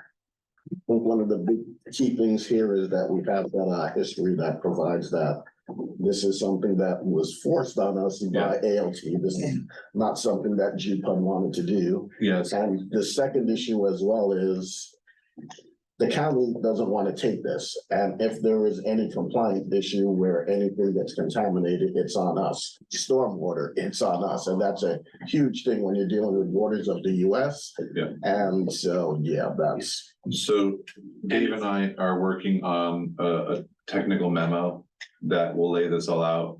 It's in draft form. We're trying to just dial in some pieces and we'd be happy to post that on the website once that's finalized. And then if anybody calls and asks, Alexis or Brian can point them to, here's our technical memo that basically says, we're really sorry, but you can't do this because of this reason and this reason. And it's not just that the county doesn't want to, they find that legally they can't take any responsibility for it. And that's what they've had their legal counsel inform us of, like per all of these other documents, per these Superior Court judgments. And so that's where we're at. I'll put it to you this way. We went deep into the archives to get all of this information. I'll give a ton of credit to Alexis and Liz. They were in the pod, they found, and Dave gave us a list like 3 different times of all the documents he needed. Yeah. And the 2 of these went and basically buried themselves in boxes and found everything that they needed to find. And it's unfortunate the answer is no, but I would say the district went above and beyond to do the due diligence to make sure that the answer was no and not just a maybe. Legally, no. It's legally no. Yeah, and it's we really worked hard to try to make sure that this was something we wanted to make this happen for the community. It's just unfortunate that this adjudication and other things that happened along the way kind of tied our hands. And I will say as another example, when people want to, because it's always nice to compare Paradise is in a very similar situation as the Divide, right? They're similar geology, they're up on top of a lava cap. And they are now working on a $120 million pipe to send their wastewater down to Chico. So, you know, the alternative is we find treatment or we start building a big pipeline to send it to El Dorado Hills or somewhere. Somewhere else. Yeah, send it to Platteville. Whoever we don't like. Good luck getting that big pipe with the American River. I was gonna say, you know, they've got a lot of FEMA backing to help, Right. you know, do all of that. Yes, we have FEMA Thank you. backing, but it's not funding that. Thank you. Final comment question for, I got a question now. At the time when all of this is being discussed, some time ago, all of these issues, there was discussion about who was gonna pay for this study. Did we end up paying the whole We thing? paid the money. And ALT didn't contribute anything? No, we paid for it. And it's, I mean, the magnitude of the study hasn't been exponential at all. I can get you an actual cost, but it's not been crazy. I'm crazy. Well, I think originally we came in at like 44,000. I think we've spent about 25 or Oh, okay. 26,000. Okay. And part of the reason we were looking at it, because there was potential for us to maybe reduce our workload, reduce our annual costs for all of these things. You know, if we could get the county to take on some of the out system and not have to do the annual inspections, you know, it could potentially save us money. Yeah, well, I seem to recall that the figure being discussed at the time was like $50,000 or $60,000. And so we were wanting ALT to, you know, to fund a big portion of that. Yeah, so again, I think we're at 25 to 28,000, somewhere in there. So right around, you know, by the time it's all buttoned up, it'll be $30,000 and we'll leave the rest, you know, Yeah. put it back in the coffers and onto the next project. And the issue resolved, so they can. Right. Director Stovall, yes? Just kind of on the big picture, what I think I'm perceiving is that the problem for the district was to try to figure out how to get ADUs or deal with how we're stuck in the situation of making inspection. And what I'm hearing from this, as far as options to deal with this, is none. We checked into it to look at options. We found there's no options. So. Yeah, was- I would say the answer to that is we thoroughly checked into Yeah. it and there is unfortunately no. It was over the ADUs. That was what was triggering us mainly to get into it. And then along the way, yeah, the rest of it was to see if the non-CDS houses could have less inspections. Yeah. And Yeah. it would be a heavy lift to get anything to happen, heavy lift. So there's really no options that came out of this other than clarifying, You know, the plus side is where we now, stand. now we have the history and we can put all of that in. So when we do move forward with the rate study for ALT zone, we have all of that background now, so. And I will make one other comment. I kind of hinted on it at the beginning. I know that people that aren't connected to the CDS are probably gonna say, well, why should I have to pay for those guys' collection system? The only reason ATL exists as it is because they came up with this agreement as a zone, right? So that's why it's hard to separate them out and say, well, you have to pay the same rates as the other guy because it's the only way the system works, right? And can we blame POA? Yeah, 100%. Okay. There you go. They're the ones that sent the letter that said, we don't want a community service district. We want to be part of Georgetown Divide, so. Okay, so I have a question for, I guess, staff, as the interested parties, and we know who we're talking about, been notified of this result yet? Oh, well, I was hoping that he'd be here today to. I'm gonna make speak an to him tonight questions, about it. But I'll also have him review the recording of this so that he can do that. If he has any questions, or if they have any questions, I'd be more than happy to take those, address those, and if I have to have Mr. Harden available for other questions, we can always. answer Okay, them. how about the ADU interested party? I don't know who that would be, but like I said, The one you're concerned about, he already went ahead and made the garage. That one, that was one that I. Oh, okay, all right, so that issue's closed as well. Couldn't wait, they wanted to bring their. Okay, perfect. Okay, Sheree, open for public comment? Just a quick Sheree? question. Up in gate 3, they have larger lots. Don't they have room for leach fields? A lot of them are. So they could They're on site potentially do an wastewater. ADU. What he said is if you get an REHS, you get a perk and mantle if there's room Right, I mean, if everything, for expansion, if the Right. soil is appropriate. yeah, if you've got the perks like a But normal not lot. an ADU. So it's not a hard no, it depends on, It depends if you want to take the risk to fund the study that shows that the property has, you know, above and beyond what the original study said you could build on it. But likely, they did a pretty thorough study that says this is. Okay, thank you.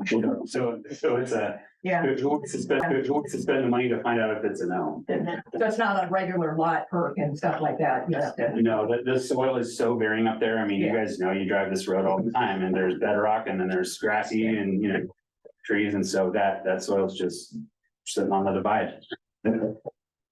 So public comments, that portion is now closed. Thank you, Mr. Harden, for your report. Very comprehensive. Thank you very much. Yeah, thank you. Thank you.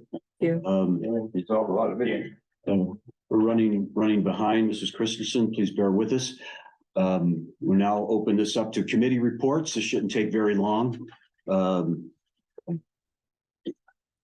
We'll open this up for public comments after all the reports have been given by the committee representatives. If it will please the president, I can do the first two committees Okay, rather quickly, because the first one, irrigation committee. Let me finish, where you give me that side eye. We'll be discussing the irrigation ordinance, which was discussed at irrigation committee as a public hearing later on. So there's really not much time or much to be labored under the irrigation committee, as that was the only item that was discussed. For finance committee, we discussed the water budget. That was also discussed a little bit here and commented by the public. So we discussed what the district's water budget looks like, what it means to have this new upcoming water budget, and that was basically what finance committee discussed. Of note, you'll notice the next meeting is October 26th. Due to the holiday season, we are adjusting the November-December finance committee meeting to December 7th. So that will encompass both November and December on December 7th. So just make note of that on the calendar. And that is the updates from irrigation and finance committee, unless Vice President Seaman wanted to add anything about irrigation committee. No, because our meeting is next okay with Tuesday. you. Oh, but previous meeting. Oh, yeah. Oh, yeah, I guess of note that we're moving the irrigation committee up 2 days due to attendance issues on the 19th. What? So it is on the 17th. It is on the 17th Correct. officially, yes. We have noticed that. You had that in your phone. I did. I was checking to make sure. We are gonna explore potentially moving that committee permanently to a Tuesday. But we haven't broached that just yet. Thank you for those reports. Ad hoc committee for policy manual. Director Seaman or Saunders, would you like to? Director Seaman? You're the chairman. So, as you can see, we're doing, policies that we can easily review, update or amend and put them on the consent calendar. So we're trying to get a bunch of those through. We have some that are coming forward for, board discussion. We did go over the, policy for, the authority for the general manager, so that'll be coming up. Asset management is going through now. We're still going through CEQA and the huge policy manual that's still updated by legal. And we will be hopefully trying to give a report of where we stand with everything in December and the process that we're going through to have standardization of policies moving forward. And so everything looks the same and the process is the same. So we get updated because we had some resolutions that never got updated to policies. Anything else you would like to add? No, everything's on the agenda, so we can move on. Okay. And then update on the grant writing committee. We did not have a meeting in October due to scheduling conflicts. That was unfortunately the day of both the legislative visit to the district as well as the State Water Resource Control Board testimony. So unfortunately, we weren't able to hold a meeting. So the next one will be December 6th. Okay, thank you. And ad hoc committee for labor negotiations. No, we haven't started labor negotiations yet, so that's just No, wasn't unscheduled, okay. Are there any board members that want to comment on the committee reports? We have none. And now we open up for public comment. And there is none. I'm sitting online. Okay. I will now close the public comment period. Nicholas, nothing, so that wraps it up. Now we're on action items section 8A, consideration of customer leakage request for ALT resident, possible action, reject or approve customer appeal. Nicholas, I'll turn this over to you for the staff report. Yeah, we do have Miss Christensen, correct? Yeah. In the audience. I'll just give a quick background of what we had heard, and then she would like to read a brief statement. District policy 1118 establishes a leakage consideration. This is something that we utilize when a customer has a leak on their property. They are able to utilize this one time in a 3-year period. It gives approximately 60% credit to the bill. You'll note in here, I have included Ms. Christensen's bill. She's very consistent in her water use. Unfortunately, during the month of, from the end of June to the end of July, her water usage went about 10,000 times more than it was. She went from like about anywhere from, 200 to 300 units, all the way up to 20,000 units, 25,000 units. So the district investigated her meter. We can't understand how or why this happened. We made the decision to pull the meter to have it further tested. At this time, the district would like to offer Ms. Christensen, the staff recommendation is to offer Ms. Christensen a leakage consideration of $651.93. This is a little bit more than our traditional leakage consideration because we not sure exactly what happened. We are trying to determine kind of an investigative looking back. The original leakage consideration, if applied from our point of view, would have been approximately $260.77. I'm sorry, $266 more, $260.77 more than what I can approve. I wanted to bring this to the attention of the board so that I can allow the board to weigh in. We just don't feel at the moment that it's fair to Ms. Christensen due to her consistent water use. There is something more going on. So at this time, I'd like to have her come up and read a statement, and then we can discuss at the board. I just have a short statement. Says I received a bill for $778 recording my water usage from June 30th to August 31st, indicating I'd used 24,805 cubic feet of water. A detailed profile of that usage for the period indicated I had used approximately 1,000 cubic feet per day from the end of June to the end of July. For the rest of the billing period, it recorded my normal usage of 5 to 6 cubic feet per day. I have thoroughly checked my property for any evidence of leaks. There's no evidence of any leaking. The daily volume, 1,000 cubic feet recorded on my meter for July goes way beyond normal logic. I certainly would have been aware of that much water discharging daily on my property. I believe my water meter malfunctioned. I'm worried that it'll malfunction again. Therefore, I check it myself every 4 or 5 days. I am here to ask you to consider replacing my meter and to adjust my bill. And I will just again make note that both myself and Adam Brown inspected her property as well. Yeah. And we did not see anything that would have indicated this amount of water use. Director Thorne. Okay, based on what's in here and what you said, first of all, I'm very concerned that if this is a meter malfunction, how. But we don't know that yet, so Okay. I don't want to jump to conclusions. No, I'm saying I'm very concerned that this is a meter malfunction. That is going to be very, very bad. Second of all, based on all this information, I want to apologize that you had to go through this, and I don't think it was necessary for you to come up here and defend yourself because the staff has already gone through and done it. Third of all, I see no problem in giving her the $651.93 based on this information, and except that there needs to be a correction of this. this should not count as her 1 and 3 year Yes. thing. That's fine. We can Yeah. make that adjustment. So, I mean, she should not have to suffer any kind of consequence for this thing since it's unknown, As long as the board votes on it, that's totally doable. okay? Go right, Seaman, go ahead. And the meter has been replaced, correct? It haven't, yeah, we have an order in for it to be replaced. We just went out, Friday last week, or Thursday last week to do the inspection. So unfortunately, we haven't had a chance to get our crew out there yet. We've been dealing with a couple leaks. We don't have spare meters on hand? No, we have the meters. We haven't had somebody go to replace the meter yet. Oh, Our crew has been working on several breaks, and so we just haven't had the manpower to go take care of it yet, but it's on the, well, the impression I got from what you said was we have to order a meter. Oh, no. We have That's what he said. have meters available to replace it. We just have not been to the property yet to do the replacement. We went, when did we visit with you? It was last Tuesday. It was last Tuesday, and we had a break on her street.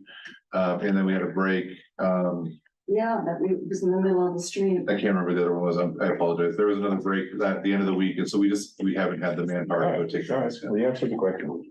Okay, thank you. Director Stovall. Just a clarification point, had the water smart process been opted into, how many days would it have taken for the customer to know that there was something wrong? It takes about 3 to 4 days, I think. Yeah, I wasn't notified at all. I didn't find out till I got my bill. But had you opted into the water smart? I didn't know about it. What the person here at the office told me was that they didn't have my email address, so therefore they couldn't notify me. Yeah, so we That's the have, point I wanted to. we have rectified that, and she will now be part of the system. And just add as well, sorry that you had to come in and go through all of this. And if Director McDonald, do you have any comments to make, President? If not, I have a motion if you don't have any. No, it sounds like that But we, it includes some of the alternate stuff, so as I agreed, the other thing is, if this is a meter malfunction, then that's gonna be an issue to find out what happened with it, because if this is gonna happen, there's gonna be more customers that this is gonna be coming up with, so that. Yeah, this was a pretty big outlier, so I don't know if it's the meter that malfunctioned, if it's the data collection that so we're gonna do our due diligence.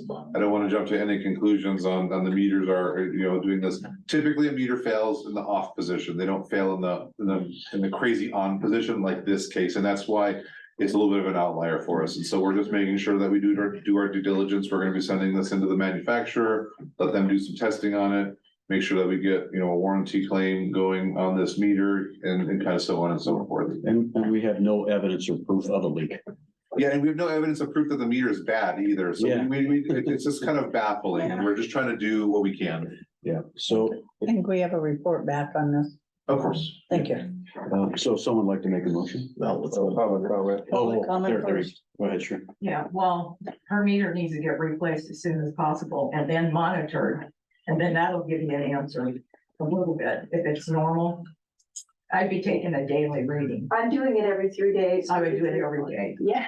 Twice a day. And then you've got. No, You're fine doing 3 days. It's Oh, not, I thought it's not your Does responsibility. it look like it's high? It looks like, no. Okay. Okay.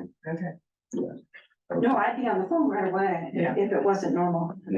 She knows how to get a hold of me now. Okay. She doesn't need where she is. so we'll close the public comment session. So I'll make a motion that we give her the 651.93. And that this action will not count as her one leakage consideration for the 3-year period. I'll second it. And I would also like to add direction to staff that we continue to check people who don't have emails with phone numbers to try to get them on worse, because not only is that gonna help impact the customer, but it also is for our water conservation. That's got nothing to do with this That's not part of our agenda item. That does exactly have to do with Jackson, because the reason is Water Smart would have notified her before it got to the 25,000. I have a question on the Water Smart. Water Smart sends a signal to where? We don't have the whole AMI installed, right?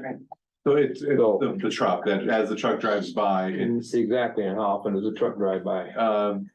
once a month. Exactly, so she wouldn't have been notified anyway. If the truck, they're gonna Correct. pick it up, yeah, so all this, So we're working. Water Smart would not have benefited her in any way. It does, because then it will look at all of the situation. It would have notified her before. After the truck went by. Uh-huh. Yes. Yeah.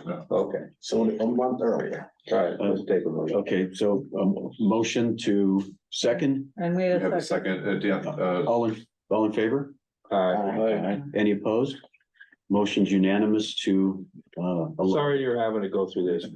is there does she have an option of getting a credit or? She'll get a credit. She already paid the bill, so we're gonna give her a credit on her account, and it will just continue to work itself down. At your usage, that would be 6 months or so.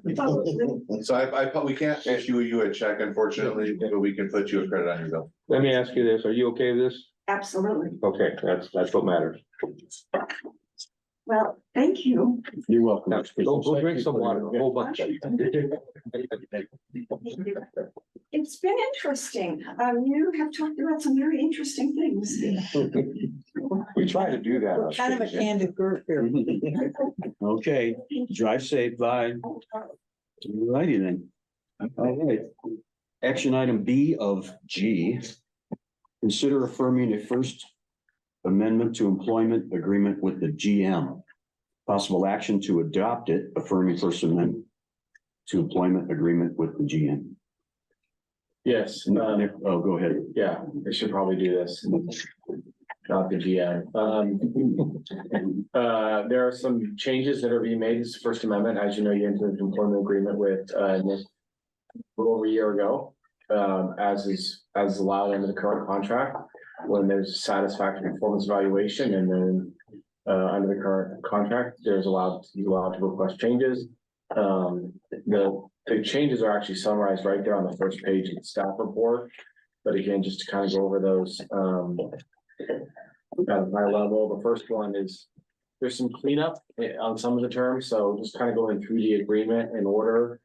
The original agreement order, section 2.3B is deleted, not because the GM's procurement authority has changed, but there's no reason to put in a contract what is already set by resolution policy of the board.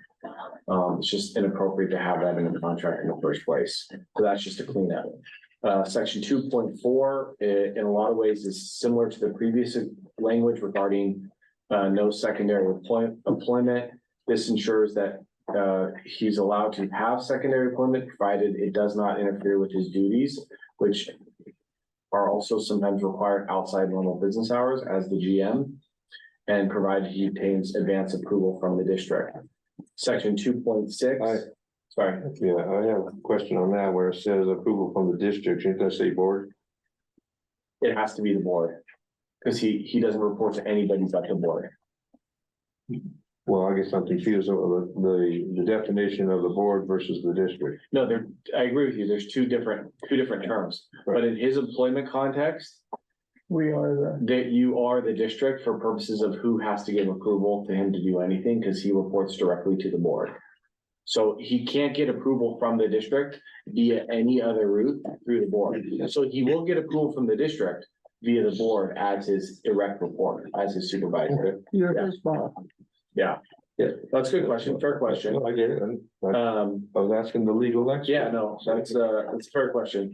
2.6, 2 cleanups. I will employment was just changed to clarify that he serves at the pleasure of the board without right of appeal. That language is added, and then also the board may terminate his employment at any time, subject to the provisions set in section 5, which I'll get to in a second. Section 3.1 is an increase of the annual base salary from 169 to 190, 190,000 per year. Section 3.2 provides a contract term of 5 years and has a CPI based annual increase between 1% and 5%, 1 being the minimum, 5% being the maximum in any given year. That will refer to the prior year's CPI index as published by the Department of Labor. Section 3.6 essentially gives, entitles to a deferred compensation contribution of 5% of his base salary on an annual basis. Previously, it was a matching amount up to 5%. 3.7 increases his accrued vacation leave from 240 to 320. Section 3.9 provides for bereavement leave. That's pretty much, that's just is exactly as set forth to all other employees in the district's personnel manual. 4.1 allows a potential merit increase. So in addition to the CPI, the board has the discretion, though not the obligation, to provide a merit increase of additional 5% on top of his base salary plus any CPI increase for that year. And again, that's completely discretionary. It's up to 5%. Section 5.2, there's a 120-day period where after an election, which he can be terminated. That's pretty common in CEO, CAO, GM, CM type contracts. Section 5.3, it increases the severance from 3 to 6 months. Should the severance be exercised? And also at the language at the very end was just legal language to clean up some of the problems with the existing language that basically just clarifies what that severance looks like. I think it's more favorable to the district, frankly, than what was there previously, to make it clear the controlling government code provisions that apply and how that receipt of severance is to be treated. Section 7 is a cleanup, just the notice it has to be different because the previous law firms aren't here anymore. And that concludes the changes.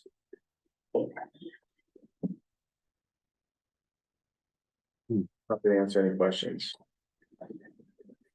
So just in terms of comments, I know the base salary, we did have the median salary survey, and that's gonna be across the board for all our employees. So that's one of the things that went into the increase in the base salary.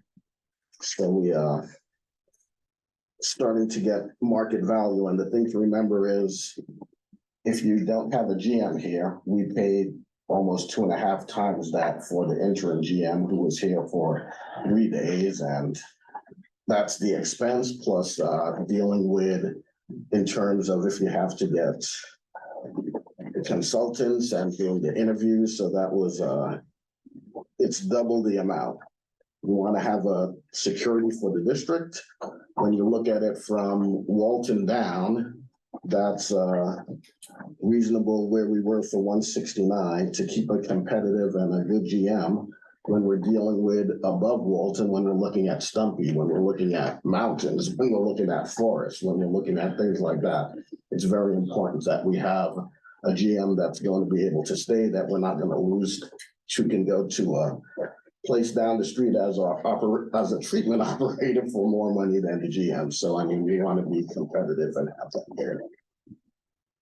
The other thing is security.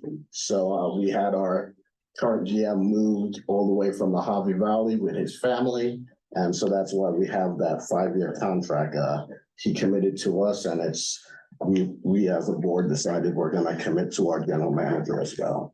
Remember, it's still at will, and we still have the ability to terminate with clause. So that is still there. What were the other things that I wanted to bring up? So the big thing is the CPI. So that's the one where it's 1 to 5%. So I know that's the one where it's kind of built in, and I know that's one where if it's looking at 5% each year, I know that's something that is something that we look at. It's not always been there, but I mean, it's been 1, sometimes it's been negative, but the past 2 years, it's been like 3 and 6. So that's the only issue of that we're looking at forward. Now, when we had I know this year is a significant increase. It's like a 12.4% increase from the previous one.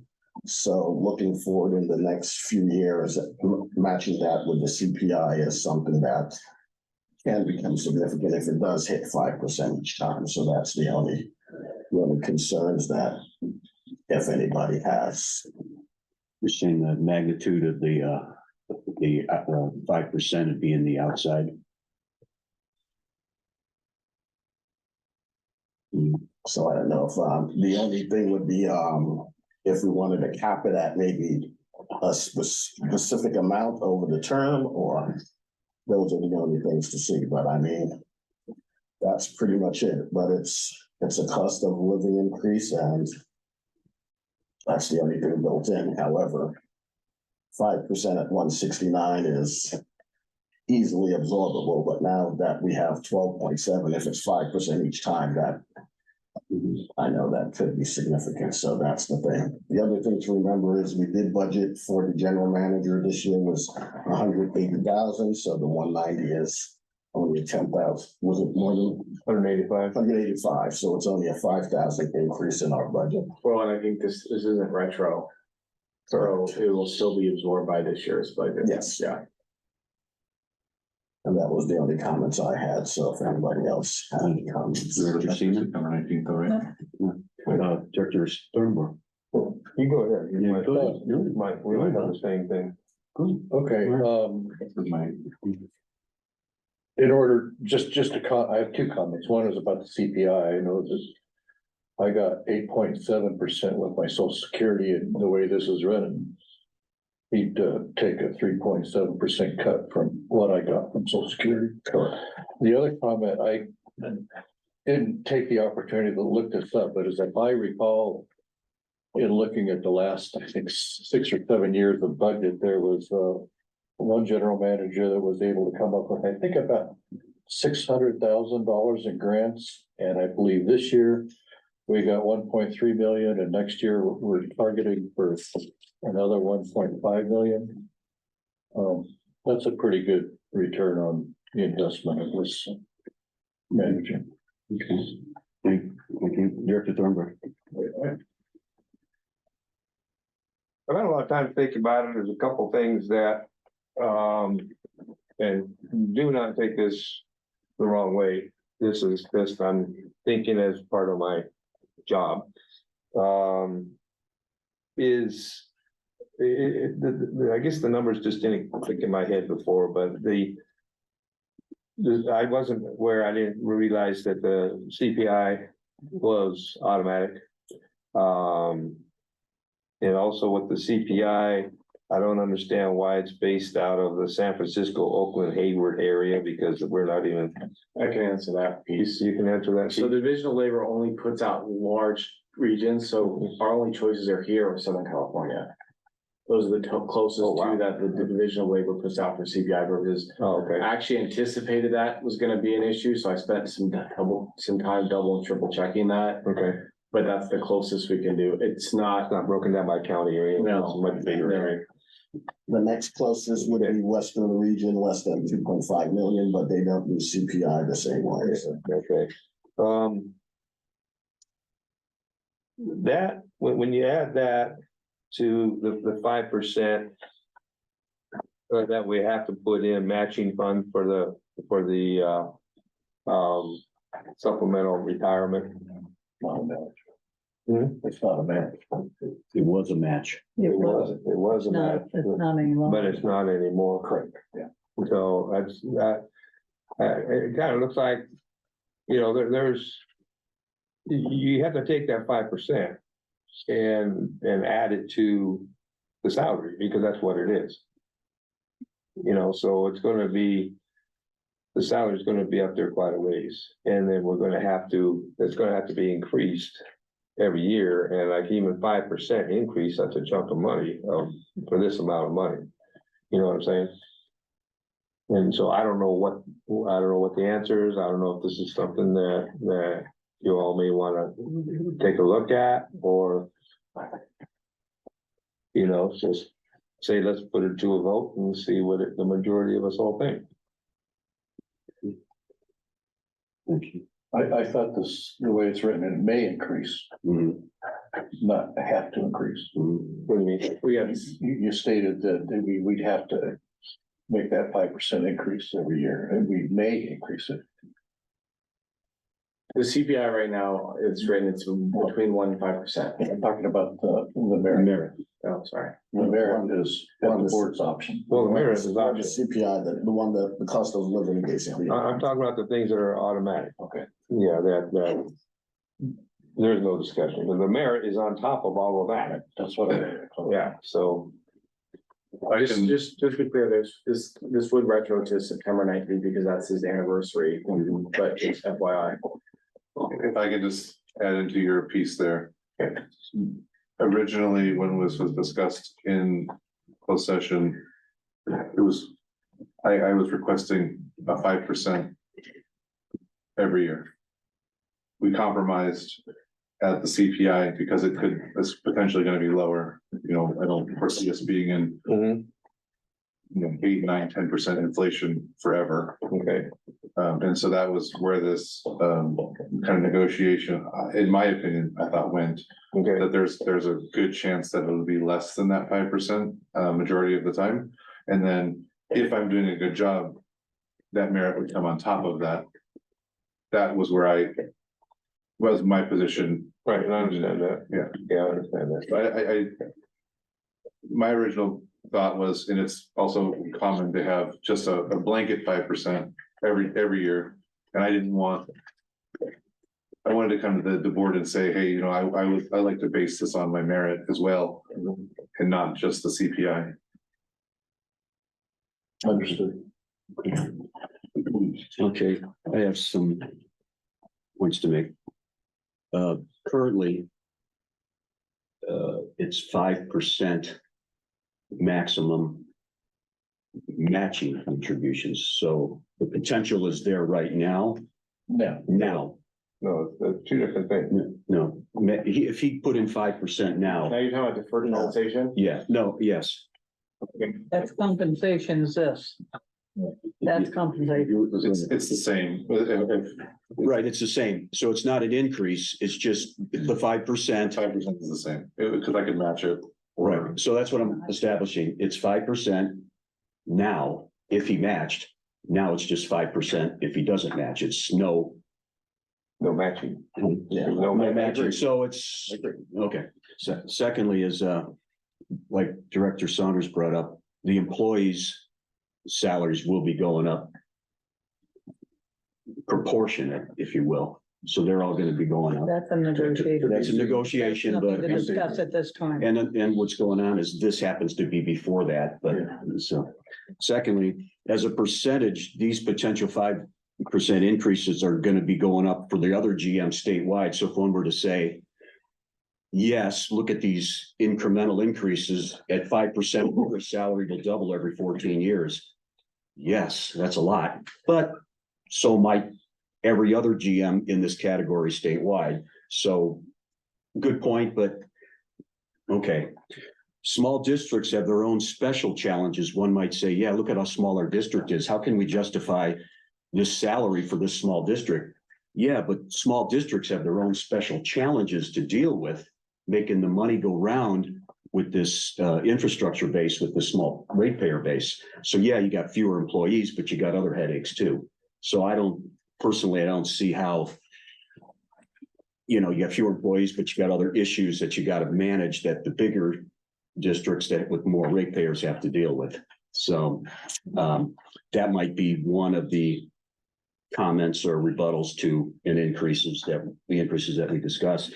And finally, the grants. So we voted on 190,000 versus 185. I just look at what's the return of investment. It was when we had the temporary GMs and the loss of continuity and the transition period and the training and the, you know, it cost double. I bet you triple. So 600 to 1,000, $500,000 to $600,000. So we're talking about $5,000 here. Don't give them ideas. Okay. But I love it. I'm not going. so what if $5,000 plus a 5% CPI maximum and up to 5% merit? And that won't happen until next year. Right, he saved the district $75,000 by converting the billing system and upgrading the phone system. Okay, investments and grants brought in 2.416 million. Future grants that are pending, 4.25 million for that $5,000 we agreed upon. So I'm thinking it's worth the investment, and he showed us his commitment and his work ethic and his long work hours. I don't personally don't see a problem with the decision that we've made. So and versus other GMs and what they've brought in grants to the district, and I don't even know if they come up to 10% of these. So that's my input. And now I'll open this up to public comment. Sure. Wow, this is a sweetheart deal, in my opinion. And 90,000 is more than the 185 salary is budgeted, so it is over budget. And in 5 years, with a potential 5% annual increase and a 5% inflation increase, his salary will be over 300,000 in 5 years. Just do the math. It's about 200 or 20,000 a year added on. And the 6 month severance, to me, that's crazy. What's wrong with the 3 months? It's like this is a contract poison pill for future boards. And then I'm looking in the contract, and it states the district may elect to give 6 months severance. It doesn't say they have to give 6 months severance. So I'd like a clarification from that. And the grants, by the way, they're, federal government's giving money away like wild abandonment right now. That's why you got all the grants, pretty much. And the only thing I can say positive about this is that it's still an at-will contract. So I just like an answer on the 6 months where it says may give instead of shall. Because that sounds like you don't have to give me 6 months.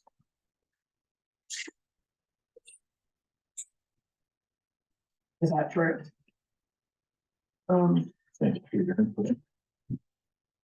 I mean, the attorney can answer. Yeah, do you want me to answer? Oh, yes, please. Okay, yeah, it's the may language is permissive language as it relates to may provide severance as opposed to terminated for cause, and then you don't have to provide any severance. So it's really the question between for cause or without cause, so that language is clear with respect to the exercise of the right to use severance or not whether it's 6 months, 4 months, 5 months. If they exercise, if the current language is approved, if they exercise the right to terminate without cause, it's 6 months severance. Oh, see, it's totally 6 months. Yes. Okay. Yes. Okay. All right. Thank you for that input. Director Dornbrough, you have a comment? Hey, Mr. Dowd. More or less. Nicholas Snyder, are you happy working here? Are you really happy working on the Georgetown Divide Public Utilities District? Steve, I moved my family 8 hours north, and I have made my commitment to this district here. I love the people here. I love this district. I want to work hard for this district. And you've been able to make it on the current salary that you've been getting? So You don't have to answer that. It's a relative question. Personal question.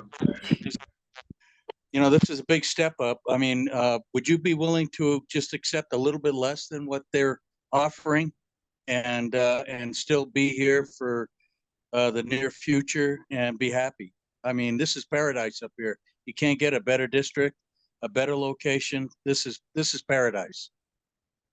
Steve, the amount of work I put in for this district, I think what is here is fair. Okay, because you got to make sure the ratepayers are happy. I certainly hope that the ratepayers are happy. I have tried to take this district and do everything that I possibly can for every constituent here. Okay, thanks, Nick. Thank you, Mr. Dowd. I would like to make a comment if it's. Public comment period is now closed. Thank I'd you. like to make a comment, to one of the areas that she spoke to, that would be appropriate or acceptable. No government agency goes out and just hands out grants. There is a lot of work in applying for them, qualifying for them. It does take a tremendous amount of work. And I'm sure that you will remember as well as I do, the former general manager saying at the board meeting that he does not pursue grants.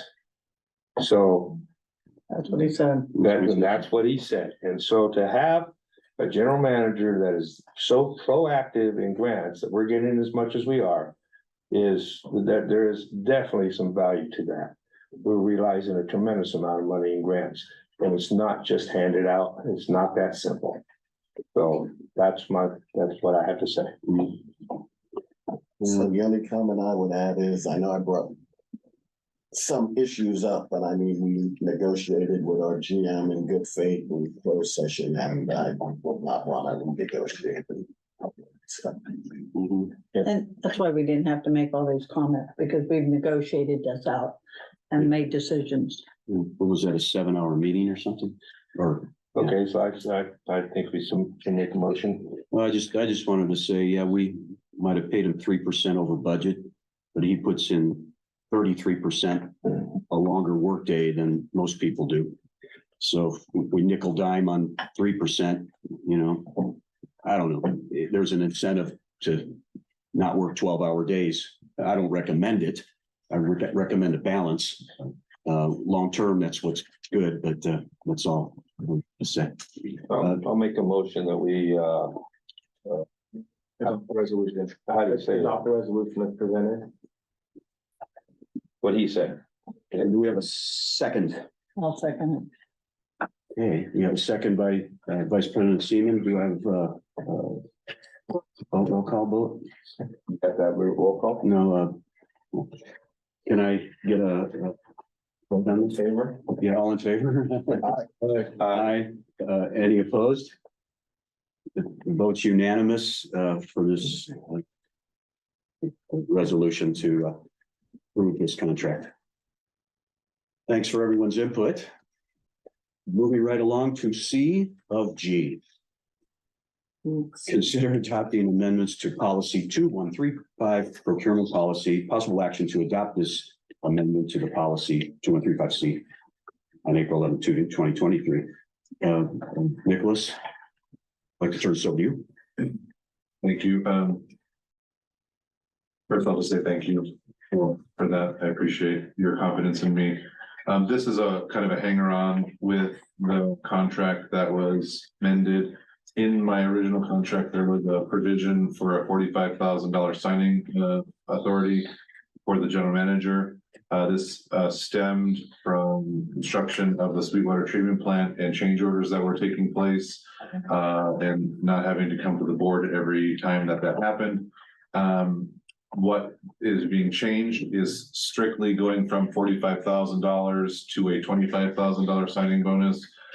This procurement policy was adopted. Signing authority, not bonus. I was gonna say. Did I say bonus? I'm so sorry. Wait, where's your Football. Football over here. I apologize, Freudian slip there. The procurement policy was originally approved on April 11th, 2023 with a $45,000 signing authority. We will just amend that portion of this to a $25,000 signing authority. If there's any questions or comments, I'd be happy to take them down. I got nothing. This is pretty open and shut, I think. We've been trying to rectify this for a while. Yes, we have. I don't want 45,000. I want 25. I don't want it's too much. Okay. If I was thinking more along the lines of 20, I think 25 with everything going up. 25 is. 25. I changed my mind, you know, like you do. Not too often. Let's open it up for public comment. Now closed for public comment. Can I get a motion from the board? Make a motion to adopt the new procurement policy. I'll second. All in favor? Aye. Any opposed? None opposed, motion passes unanimously. Moving along to action item D, consider accepting salary compensation and staffing survey results from Sloan Saki Management Strategies LLP. Possible action, adopt a resolution. So, not to correct, the president is Sloan Sakai, I believe. Yeah. Oh, sorry. That's okay. We do have a representative from Management Strategies Group, Georgia Cochran. I will just kind of give a brief overview and I'll let her discuss the salary survey. This is a fairly comprehensive salary survey. We worked with the consultant group. They also reached out to various staff members around the office, i.e. all the managers, to ensure that they had a good understanding of how the district operated and where needs could be met or were being met. And Ms. Cochran and her team had a few recommendations for the district and also included the compensation analysis for these positions that we currently hold. So without further ado, I'd like to turn it over to Ms. Cochran. Thank you. So I think you all have this in your. Yes, there we go. It's on the screen. Perfect. Hold on, let me do it for them. Folks. Okay.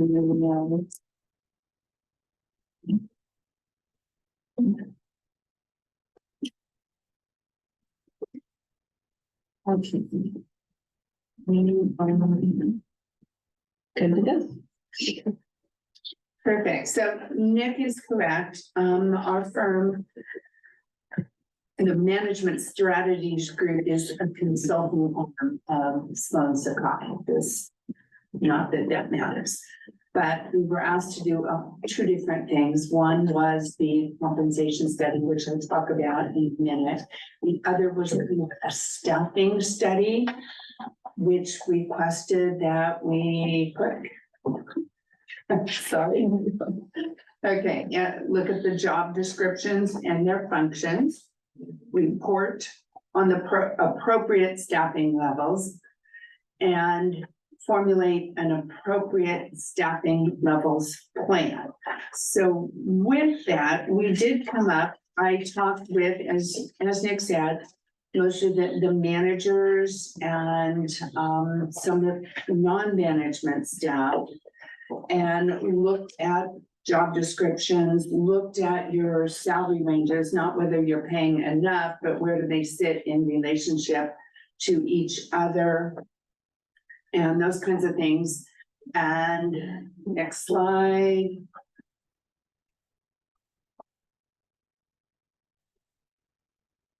Come up with some recommendations, basically. And I look at an awful lot of public works departments.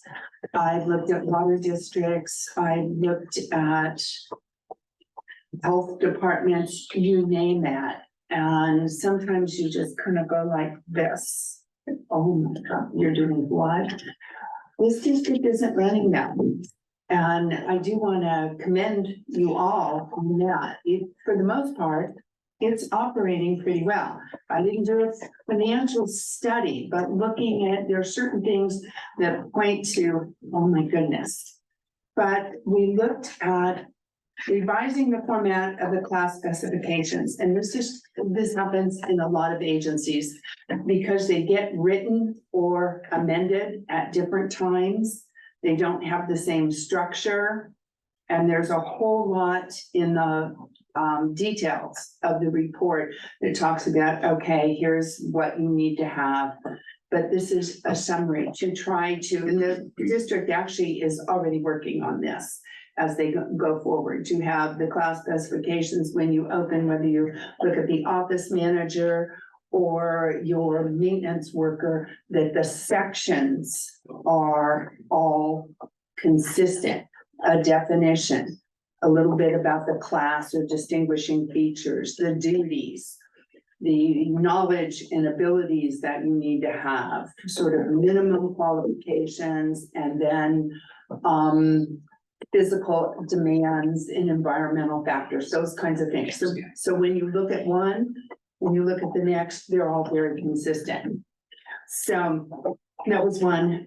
And then look at some of the minimum qualifications. And again, this was in the old class specifications, some that were written previously. Were not necessarily clear. How would I know if I qualify for this? Some of those things were a little different. The other thing we found is you have a human resources position that is represented by the union. That is the person who, if you're bargaining with your labor groups and you want to do a what if scenario, all right, how much if we gave a 3% raise or a 5% increase, how much would that cost? That's all built into a system.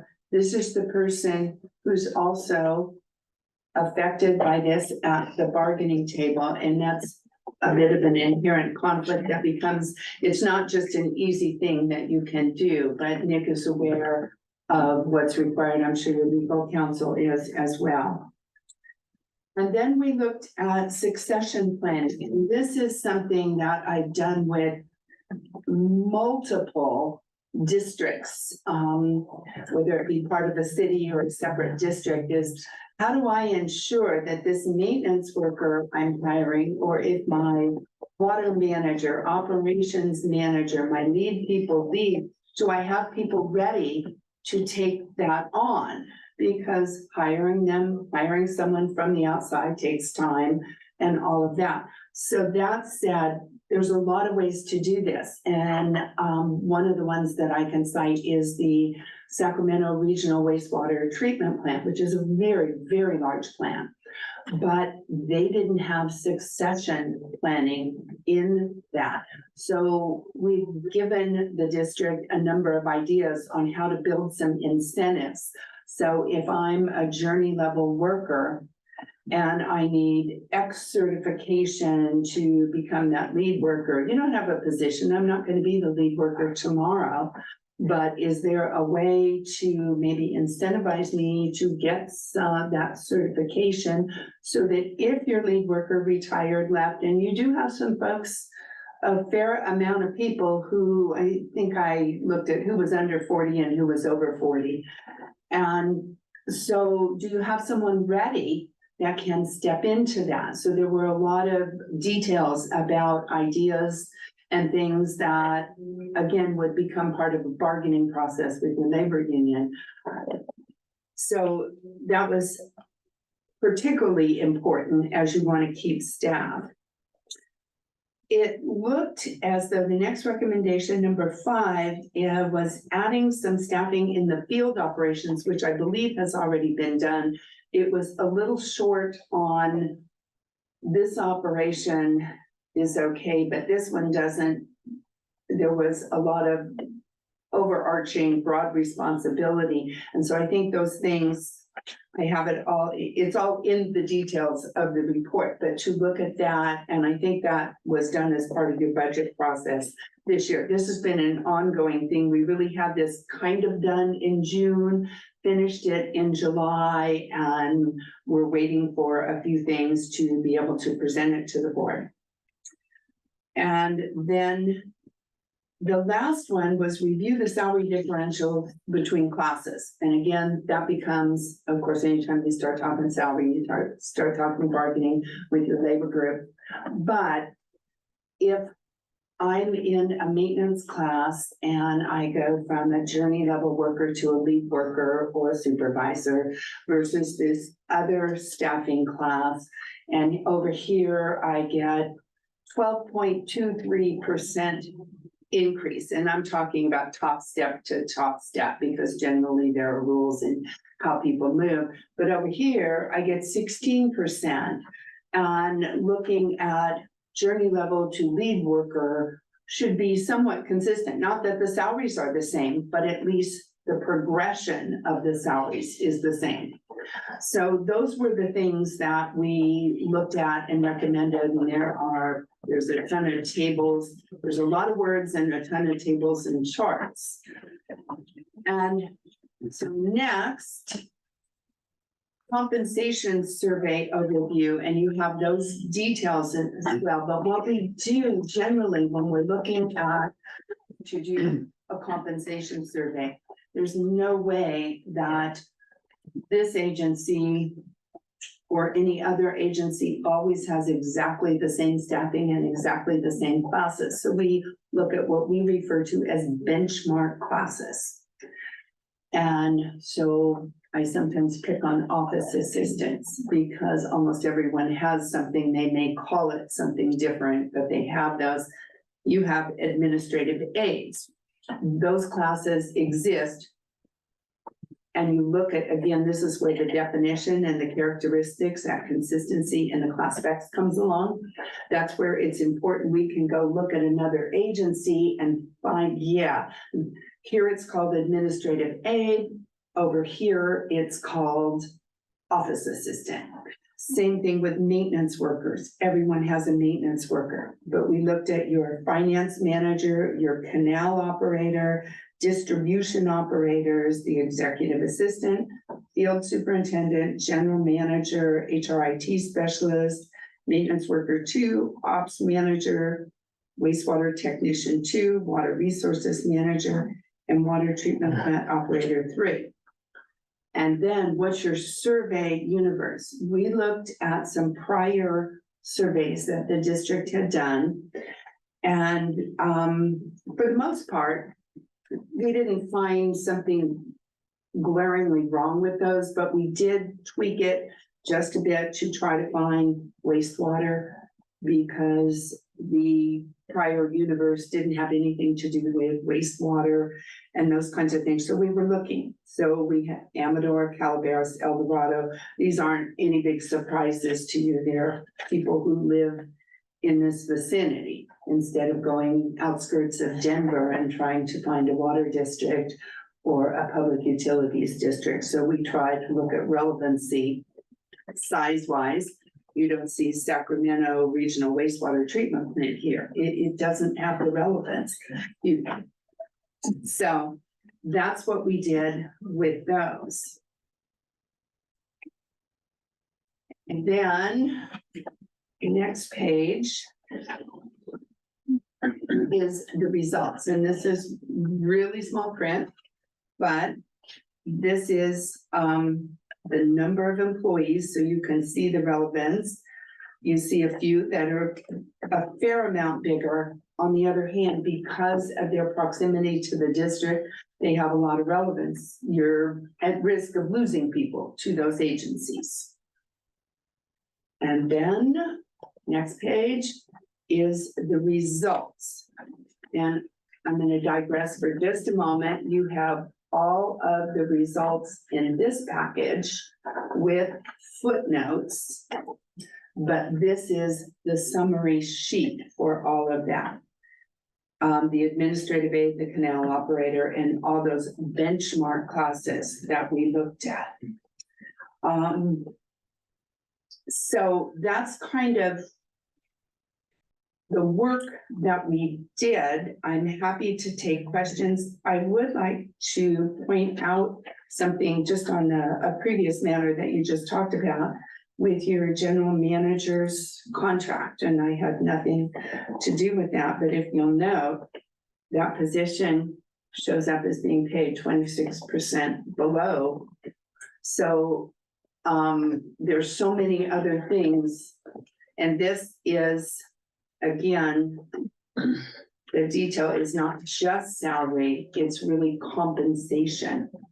So I think you probably did something very wise there and reasonable, and that's difficult.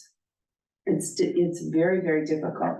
But if you take, do you have this up at all, or you all have the details in the packet? Because I just want to kind of step through the headings real quick, and then I'll be quiet and make any questions.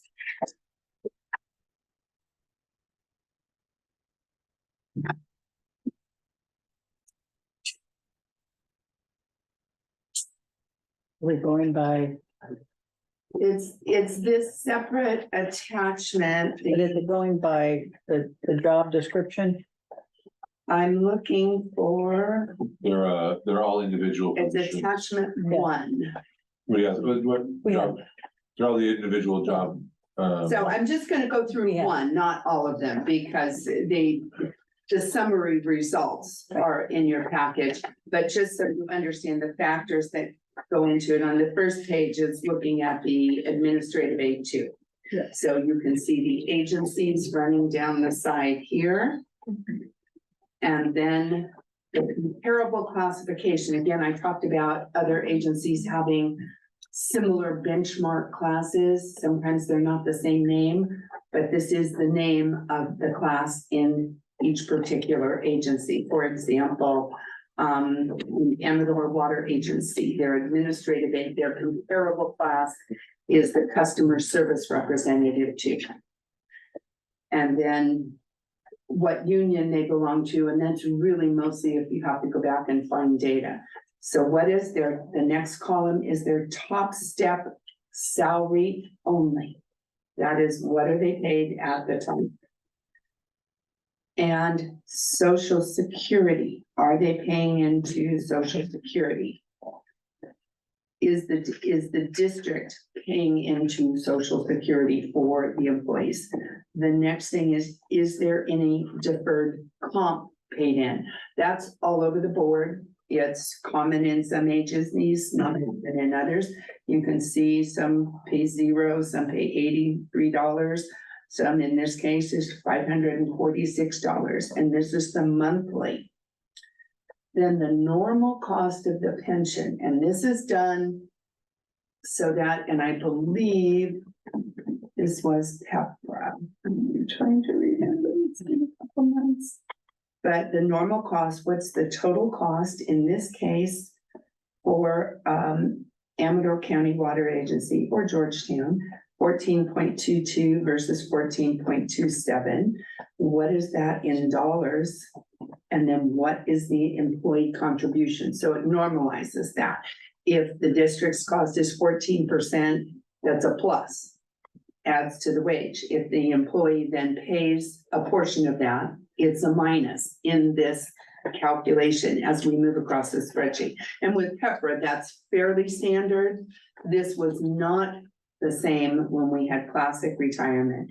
And then what is the maximum any agency paid for health, dental, vision, and benefits? And that's where we get to this right column of compensation.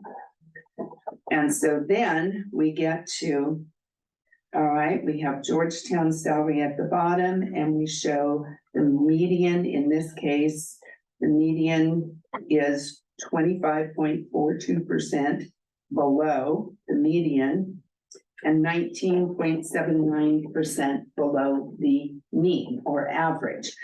And every one of those is consistent across the board. So that's so that you can compare apples and apples. Does that mean you have to give a 19% raise to everyone?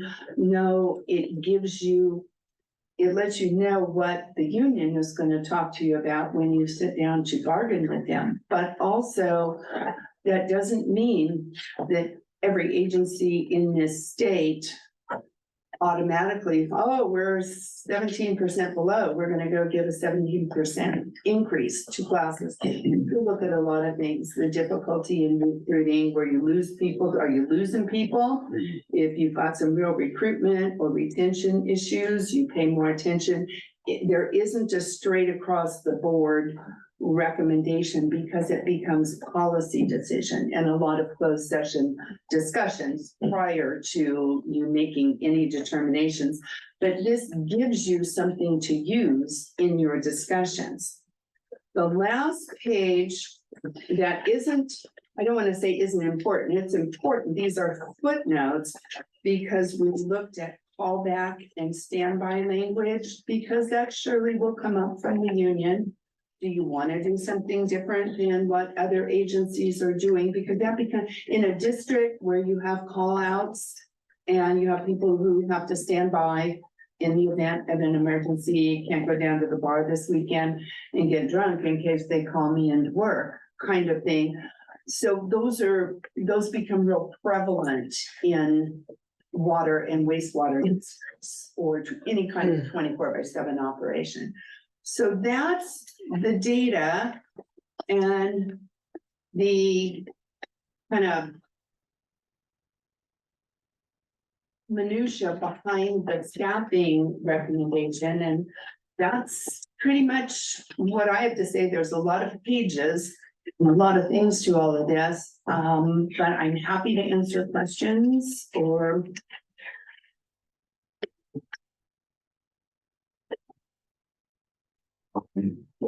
Director Stowe? One thing I was looking at, in addition to this number, is that I got on a website that identified the median price of homes in different areas. Mhm. How, from your perspective, how does that influence It the can. wages? That's really, really prevalent in the Bay Area. I see it used a lot. There's a company called ERI. It's a private organization that you subscribe to that will kind of equalize those sorts of things. I think that's information we could normalize, but what you have is this area is fairly compact. I don't necessarily have all the median prices of homes in each of these districts that we looked at memorized. Generally, it goes by region. If you look at the Bay Area and then you start talking to Solano County or the city of Fairfield, they're wanting to compare to Bay Area wages, and there's huge, huge differences. And so that's where it becomes very important. If that's something that the district wants to have, I believe we can get that. It's for this. I was, But it becomes more of a consideration if you end up in fact finding with your labor organization. That becomes that's one of the things that a fact finder would look at. okay, because I looked at the price difference between the Divide and Auburn, for example, it was about 20% different in median prices on it. So I was able to drill down into actually what Yes. on the Divide versus other places in the county. Where do your people live? I mean, that's a whole nother demographic that you kind of look at.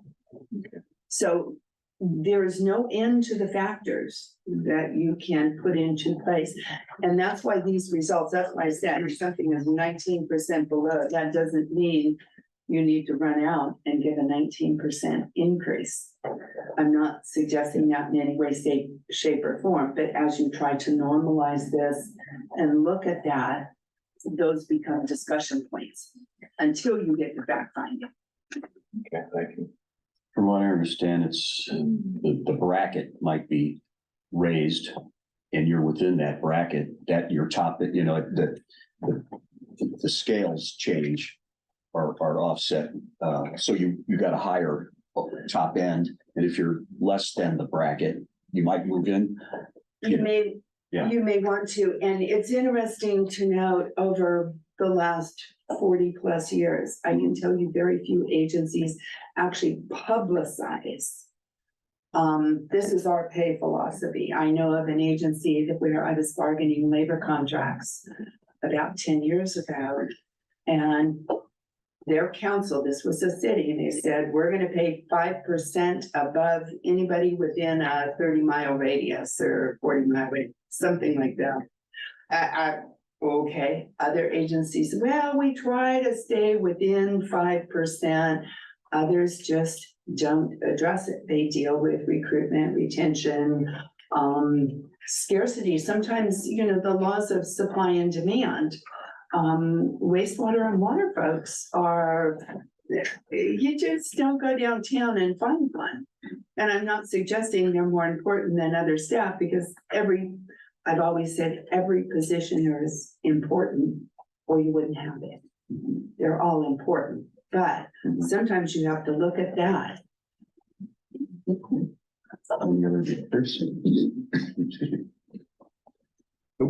Thank you for this. That was a lot of work. Yeah, public, yes. Shirley, go ahead. Okay, when this item was put up as an RFP, it was to include four things: develop and recommend the labor agency market and job classes to survey. Collect and analyze base salary and benefit data. Develop a salary plan for all classes in the district using market data and internal relationships to ensure consistency with the labor market. And the fourth thing, analyze job descriptions and functions, and then report on appropriate staffing levels and formulated an appropriate staffing level plan. This plan or this study, to me, only covers the salary portion and has totally neglected the staffing level portion. And the survey firm should be required to complete this part of the RFP. In my opinion, the office is overstaffed, and the actual staff level survey should show us that. This report needs to have the staff level portion of the RFP completed. And also including districts with 101 to 293 employees is totally inappropriate to compare to a district of 28 employees. These large districts need to be eliminated, and the median and average salaries need to be recalculated to be an honest report. Also, it should have included the low and high job salary schedules of each water district instead of just the high salary. And then also it benefits if it's a single person versus a family. Just our health insurance is like 9,000 to 30-something thousand. So there's a big difference in benefits. So is that all family in this report? Do some of these positions in the survey require a degree? Not knowing that will unfairly award our employees with a higher salary. A few of the positions really need a job description to compare to GPUD, such as the executive assistant, the office finance manager, and HR, due to their unique job descriptions. Otherwise, this report is actually comparing apples to oranges. So those job descriptions, in my opinion, need a deeper dive to see what that salary is for. And I think we did not get the staffing levels. And originally, this was supposed to be a time and motion study when it was first presented to the board, and it doesn't appear that ever happened. Would you repeat that, please? No, I'm just, Nicholas, would you like her to field some of those? I can answer some Thank you. of those. Pardon me? I can answer some of those. I've been doing this 40 years. And I will say again, I'm going to go back to benchmark classes. We compare what most folks have.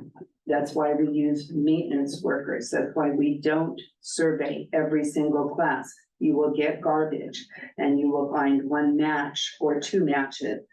And absent generally, anything less than 4 is just bad data. Technically, if you were challenged in court, it takes 5 class matches to avoid challenges under the Sherman Antitrust Act. Ask me how I learned that. Someone challenged the study many, many years ago, and we had to go to court.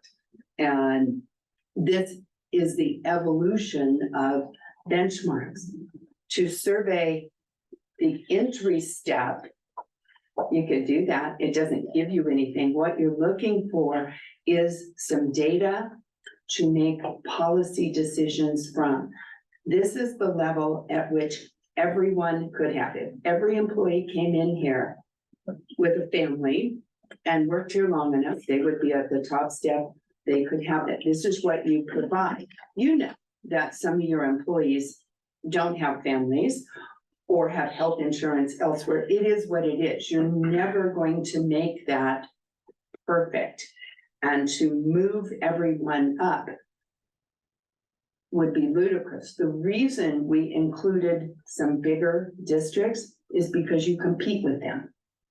They are in your proximity. Again, that's why I said we don't compete with Sacramento Regional Wastewater District, because they're too far away. They're huge. And all of that, but Nevada Irrigation District is a competitor. I talk with your employees. I know where they, come from, go to, those kinds of things. That's why we use these agencies, and they're all within a geographic area, a smaller geographic area, and depending on the actual job that you're looking at. I know in some organizations where I've worked, they will take the manager's jobs and look a lot broader because you tend to recruit from 8 hours away or wherever. But we didn't do that because we only had a couple of those.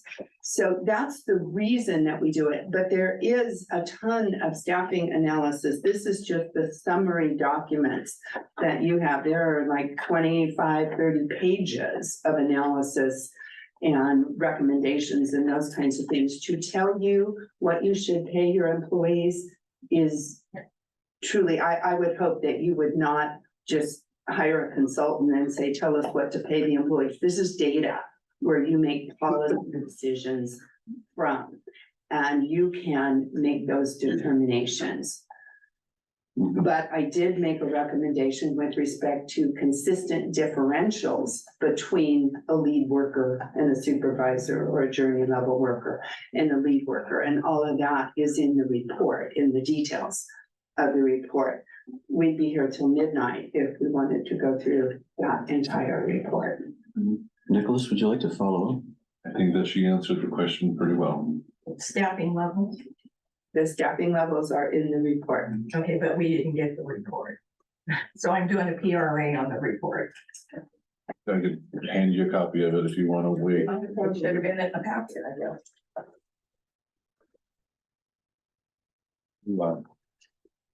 I think we're just gonna look for a motion to accept it, that we have it, that we received a presentation on it. I would like to just say one thing, to kind of clarification is that this is a report for us to analyze. By accepting this report, we're not accepting anything in it. This is like she said, this is data for us to consider, and it isn't, and no more. So just because this says such and such position is 26% less, that doesn't mean that anybody's gonna get a 27% raise. So What she stated was this one city had the 5% over, they wanted to pay more because they wanted to attract people. We have none of that in this. This is just accepting the report. This is that we've received a presentation on it, that we have it now in our ability to utilize if we see fit. and if I was a member of that public or that agency, I'd be looking for that person's head. They still do that. Yeah, They you know. did, and it was public, and I thought, oh my gosh. Yeah, but exactly. That's It is insane. what it is. No, and the compensation data is truly just that. It's data. Right. Far be it from someone from the outside to tell you what your policy should be. You're an advisory, you're just giving us. Simply, I'm providing you with this information and your general manager. It doesn't mean I haven't sat in city in closed session relating to labor negotiations and Yeah, it's, discuss options and those kinds of things, but certainly not a public discussion. yeah, it gives guidance, the tool, it's a reference, it's That's exactly. it's what one more that piece of the, is, the equation. to help you. Yeah, Director Saunders, go ahead. Yeah, I was just saying, and some of the recommendations provided are some of the things that we've been talking about for a while, like the minimum qualifications, the class specifications. We may have to switch some stuff in terms of with the new executive assistant to make sure that different, there are some things that she does that are still in other job descriptions because we didn't have that position. So to get all of that squared away in the policy. And we're working on all that, yeah. And All of that's in process, was in process just about the time I hit the last keystroke on the report. It was kind of evolving. And a lot of that will come up with the negotiations with the two different labor unions. Because we have, every time we post a new job, we have to go to them to get approval. And so this will allow us to do them blanket and we can go making sure we have all the right certifications. Make sure we have all the right qualifications, all the right, things for these positions. And one of the things I've been talking about too is, how these employees need to be classified, where who is confidential and who is not. And who should be covered under that and who is not. And that needed to be, that has been a, I made that one recommendation, and even at that, that's touching the edge, that really, as you well know, evokes meet and confer considerations and all kinds of other things. It's not just, I wrote it in the report and you decide today, oh, that's what we're gonna do. Yeah, it doesn't quite work that way. But that one is just, it's such an inherent conflict. yeah. So there's any number of ways you can do this. There are positions here. We didn't used to ever see managers represented. I would say 15 years ago, I didn't ever see a manager represented. But a lot of the agencies who kind of force-fed decisions on unrepresented folks during the recession, when they were trying to get concessions from labor organizations, and took the folks who weren't represented first, those folks are now represented, and, you know, California is an interesting place. I talked to people in North Carolina where it's a right to work state, and I mean, half of my life has been spent with labor unions, and I respect their role. But it's a different dynamic here. It's very, very different. You have to tread carefully, and everyone has a role to play in that. Thank you. Can I get a motion to adopt the resolution accepting compensation? Can I confirm that in your full written report, you're gonna address, it is addressed that we have an appropriate staffing level, except of possibly more staff in the field, and also addressing the conflict of human resources? Yeah, it is That's all all in there, okay. It is all in there, and what I looked at when I talked with employees is number of calls they get, things they have to look up. In the field operations, we're looking at the area they cover, how much water is being pulled out, and what is that your wastewater operation, because of the leach fields, is slightly different than an actual wastewater treatment plant. But there are some things that are done there. So we can drill down into that. Thank you, man. Can I get a motion? I'll make a motion to accept the salary compensation and staffing survey. All in favor? Aye. Aye. Aye. Nick, I would like a copy of that before we vote. Any opposed? I've given you guys all one before, but you're welcome to have We've another gotten them one. before. We discussed this in closed session maybe 2 months ago, month ago, 2 months ago. None opposed? But I have not much to like it. Okay, Motion passes unanimously. Thank you. I don't know what it is, which is why I. Questions, you can through all this. Okay, thank you. Thank you. Thank you you for very bearing much. with us. Excellent. It's not my first rodeo. Thank you. 40 years of rodeos. Yep. Thank you very much. Okay, zipping right along, consider supporting the STREAM Act. Possible action from the district's position in the federal STREAM Act. Go ahead, Nicholas, you got the floor. Yeah, this is a federal bill, HR 7283. Generally, what this is a support for funding for specific projects at the federal level. And it is, this resolution or this staff report is affirming that the board can take a position, can write a letter of support for this act, and that we can continue to maintain this as one of our legislative bills that we'll be pursuing and keeping an eye on. This is not a controversial bill. This is a bill that will provide resources and funding, hopefully, to the district in the future. And so we staff requests the ability to engage on this. If our legislative liaison would like to add anything, I welcome him to do that. And we presented this probably a couple of months ago before to talk about this, and for the support coming forward, and this is probably the only water bill that is being looked at in the federal Congress, so it's important. The other board members want to add comment? Nope. Okay, public? What? Yeah, is there a motion to affirm this action? That'd be up your alley. I give a motion to support the ability for us to send a letter in support of this project. HR 7283, and second it. All in favor? Aye. Any opposed? Motion passes unanimously. Item F. Consider award of contract to Blaine Stump for gravel.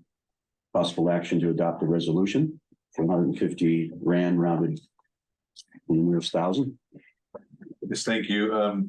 This item, we do have Adam Brown, who is with us virtually. Unfortunately, he was at a training. Well, not unfortunately, fortunately, he was at a training today, and he's still able to join us virtually.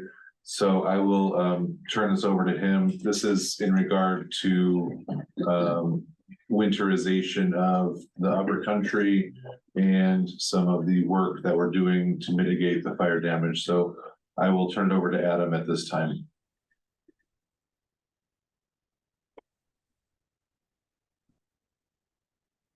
Oh, Adam. I don't know if you can hear us, Adam. We cannot hear you. Is the volume up enough on the TV? Oh, we stepped away. Can you hear us, Adam? There you. Okay, hang on. We cannot hear you, Adam. Just give us 1 second. We're trying to figure out why.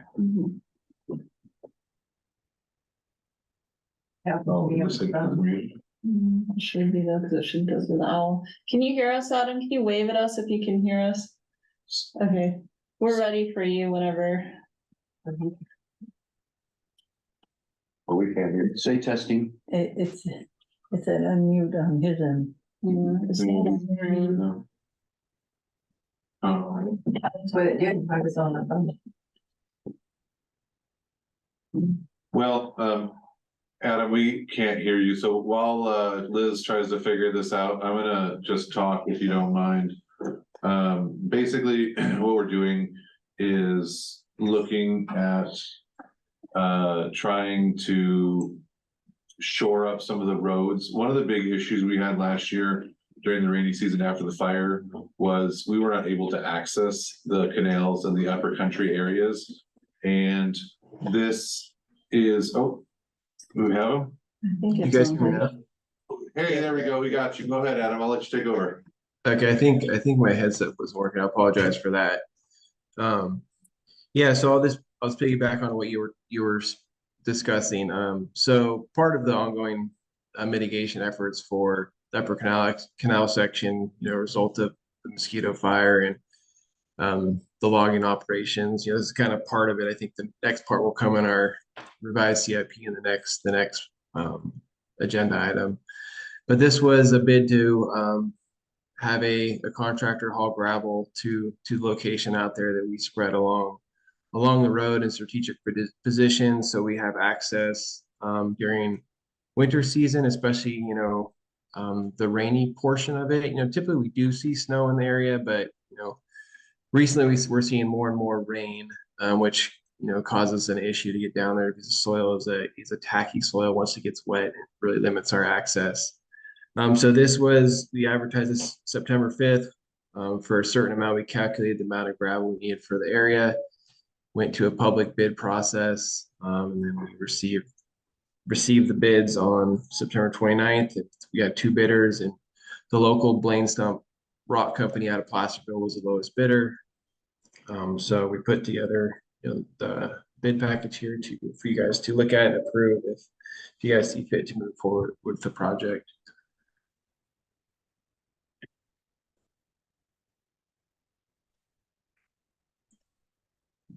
Questions, we'd be happy to take them.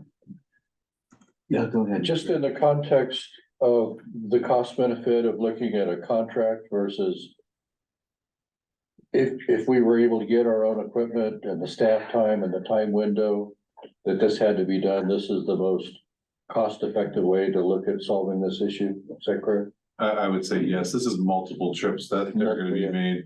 These are transfers, they're not, this is not like a single 10 mil dump truck that these are.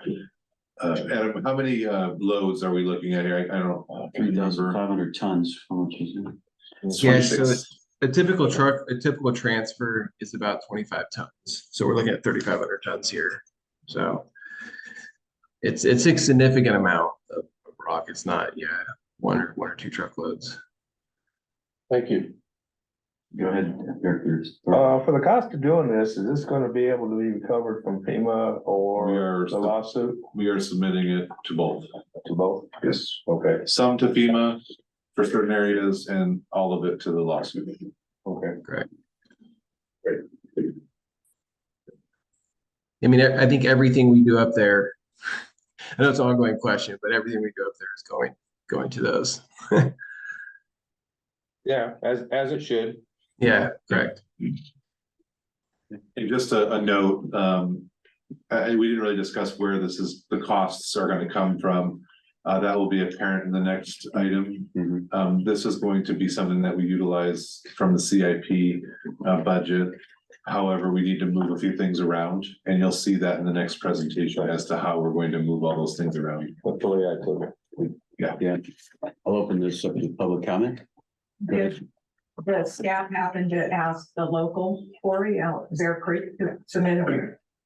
We submitted an RFP out to the public and And that's the only way you do is? Blade Stump is a local. Adam, do you know where he's getting the rock from? Yeah, he gets it from the Auburn Quarry. Cool Cave.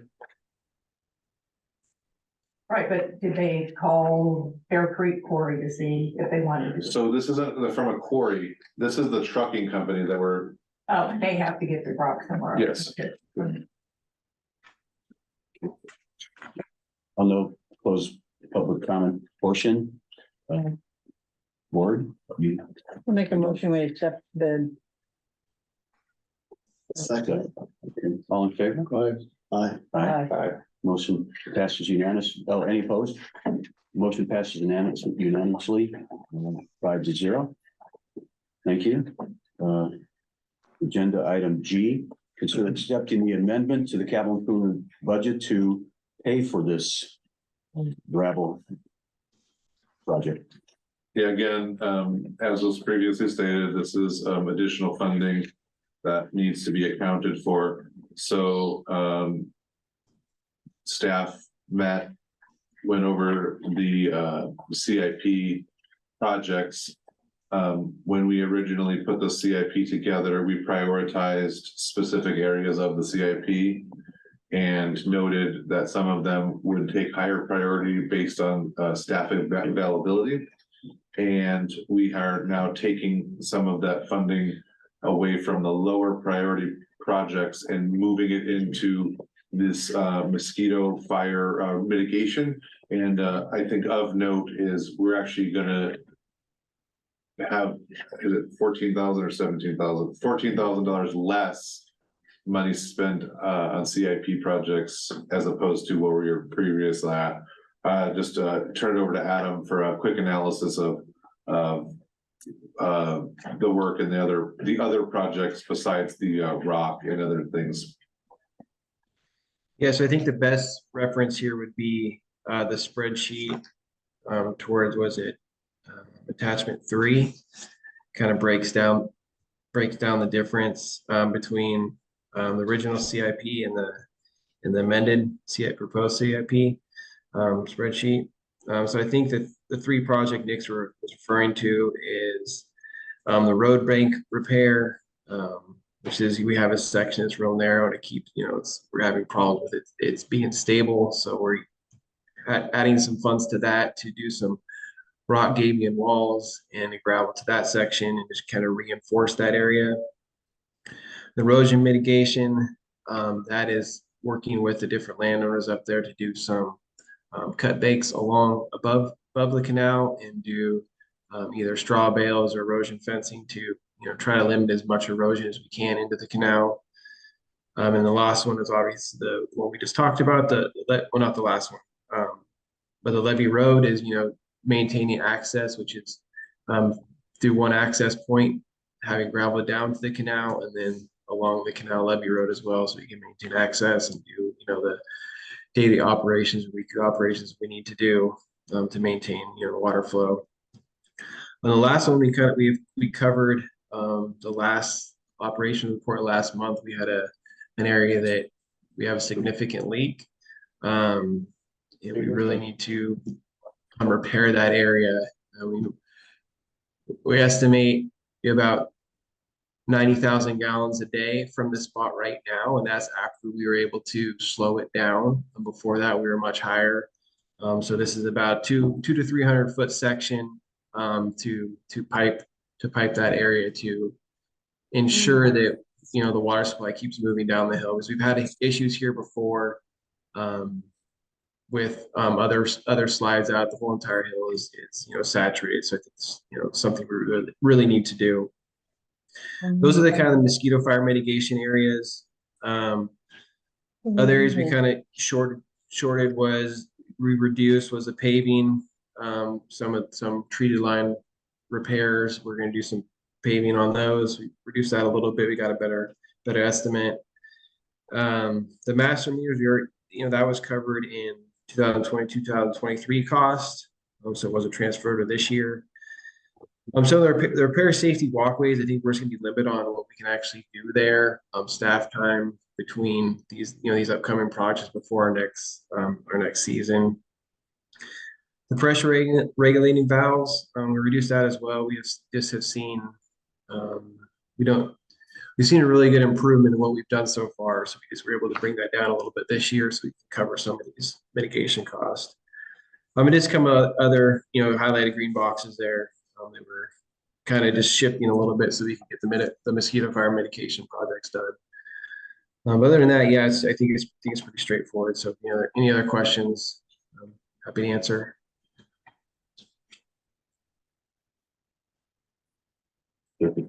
Just, I think it's obviously that if and when there's gonna be some returns on litigation, that these funds will go right back into the CIP budget. That is the anticipation. In that, to add to these costs, we've really lined out these costs, and they're lined in every. I have meetings almost every week with litigation, and it's these accurate costs in there to really cover these. So that's like Nick said, that's anticipation moving forward. Thank you for having the priority about differentiating, and that's what we're trying to put in our asset management policy as we go forward too, so we can focus on which items are priority based on emergency also mandate. So that also helps us. Well, I was gonna have a question as to what changes, because I couldn't find them in here. Are they not in there? They're further. You gotta keep going. Well, yeah, I know, that's what, Oh, you found it. no, he found it for me. Oh. So did he. Sorry. So, You gotta dig deep. yeah. But anyway, if we had a grant for the water wheel, why is the water wheel being pulled? We don't have a grant for it. That's why we're not utilizing it. We're not doing it.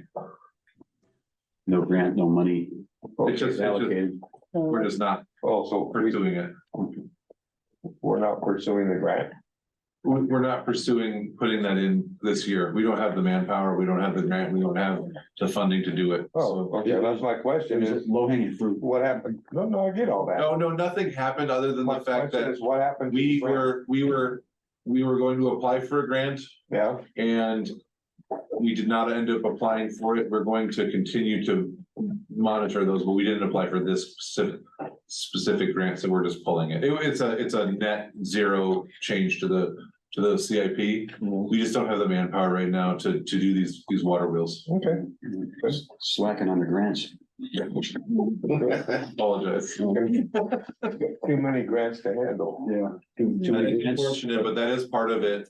We're kind of at capacity with some of these projects with getting the CAL FIRE grant and the state appropriation and the anticipation of the federal appropriation. We're pretty well at capacity, staff capacity for managing and working on these projects. Most of the work that is done at this district is a little different than where I come from. Most of the work here is done in-house. So all the work up country is done by our staff, and it's an all hands on deck type of situation. And, you know, to say that we have the staffing levels that we need, I would say is an understatement. We don't necessarily have as many people as we could to make these projects go faster. And so we are limited by what we can actually get accomplished in 1 year's time. We have a limited amount of time at the end of irrigation season, between irrigation season ending and starting, where we basically sick the whole crew on a project or multiple projects to make sure that they get them done.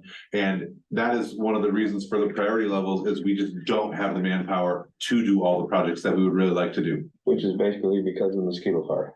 It's not just the mosquito fire. This is every year we deal with this. When we do canal lining, we don't have enough people. When we add pipelines, we don't have enough people. It's just, we pull from everyone except for the everyone except for the distribution operators is up and up country off season, making sure that we're getting everything we can get done, because it's the only time that we can do that. Okay. And so we just don't have the manpower to do every project that we'd like to do every year. We may have the money for it, but we don't have the people. Right, that was a little bit excessive of information, but okay. With that, I'll open up to public comment. So is this CIP fully funded, because you were gonna wait until the last year's budget all came in, and we haven't heard anything about that?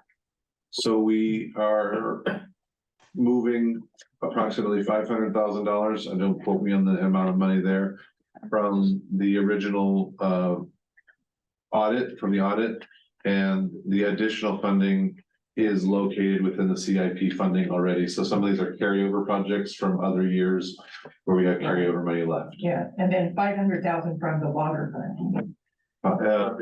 Yeah, correct. It's from the audit. It's the findings from the audit, but yes, from the water. Calculate. And then that's fully funding them. Yes.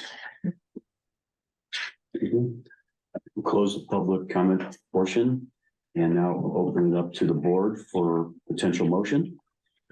I have one little quick question. Since this is approving the plan, I guess this page didn't get updated. That's the previous one, so Okay. that's just to show what it was. Okay. And so, well, we will have an update to an amendment to the budget. That's why this is actually a budget amendment. That's the process we're going through right now. I was just looking at that truck that we bought versus the truck. And so, yeah, but you notice in the actual amendment, the revised one, it's amended. Okay, We're taking $75,000 out of that truck budget to rotate into the mosquito fire budget, because the first truck we bought, the second one is the used one, where we're looking at something that's in the $60,000 to $85,000 range.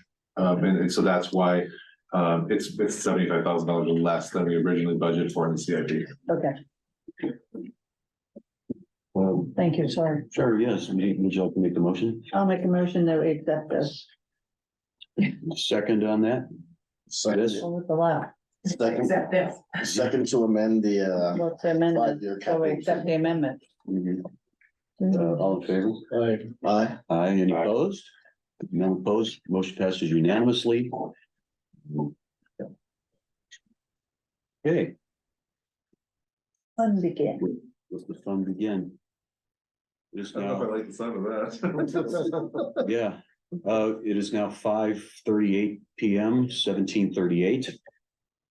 Military time, for a public hearing for ordinance 2023 rules and regs for the irrigation committee.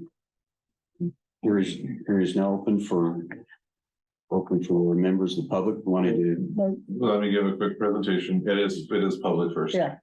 But let me give a quick presentation if you don't mind. No, yes. Some of the backstory on this is, the irrigation committee was originally formed in 2005. The ordinance was originally, established in 2005.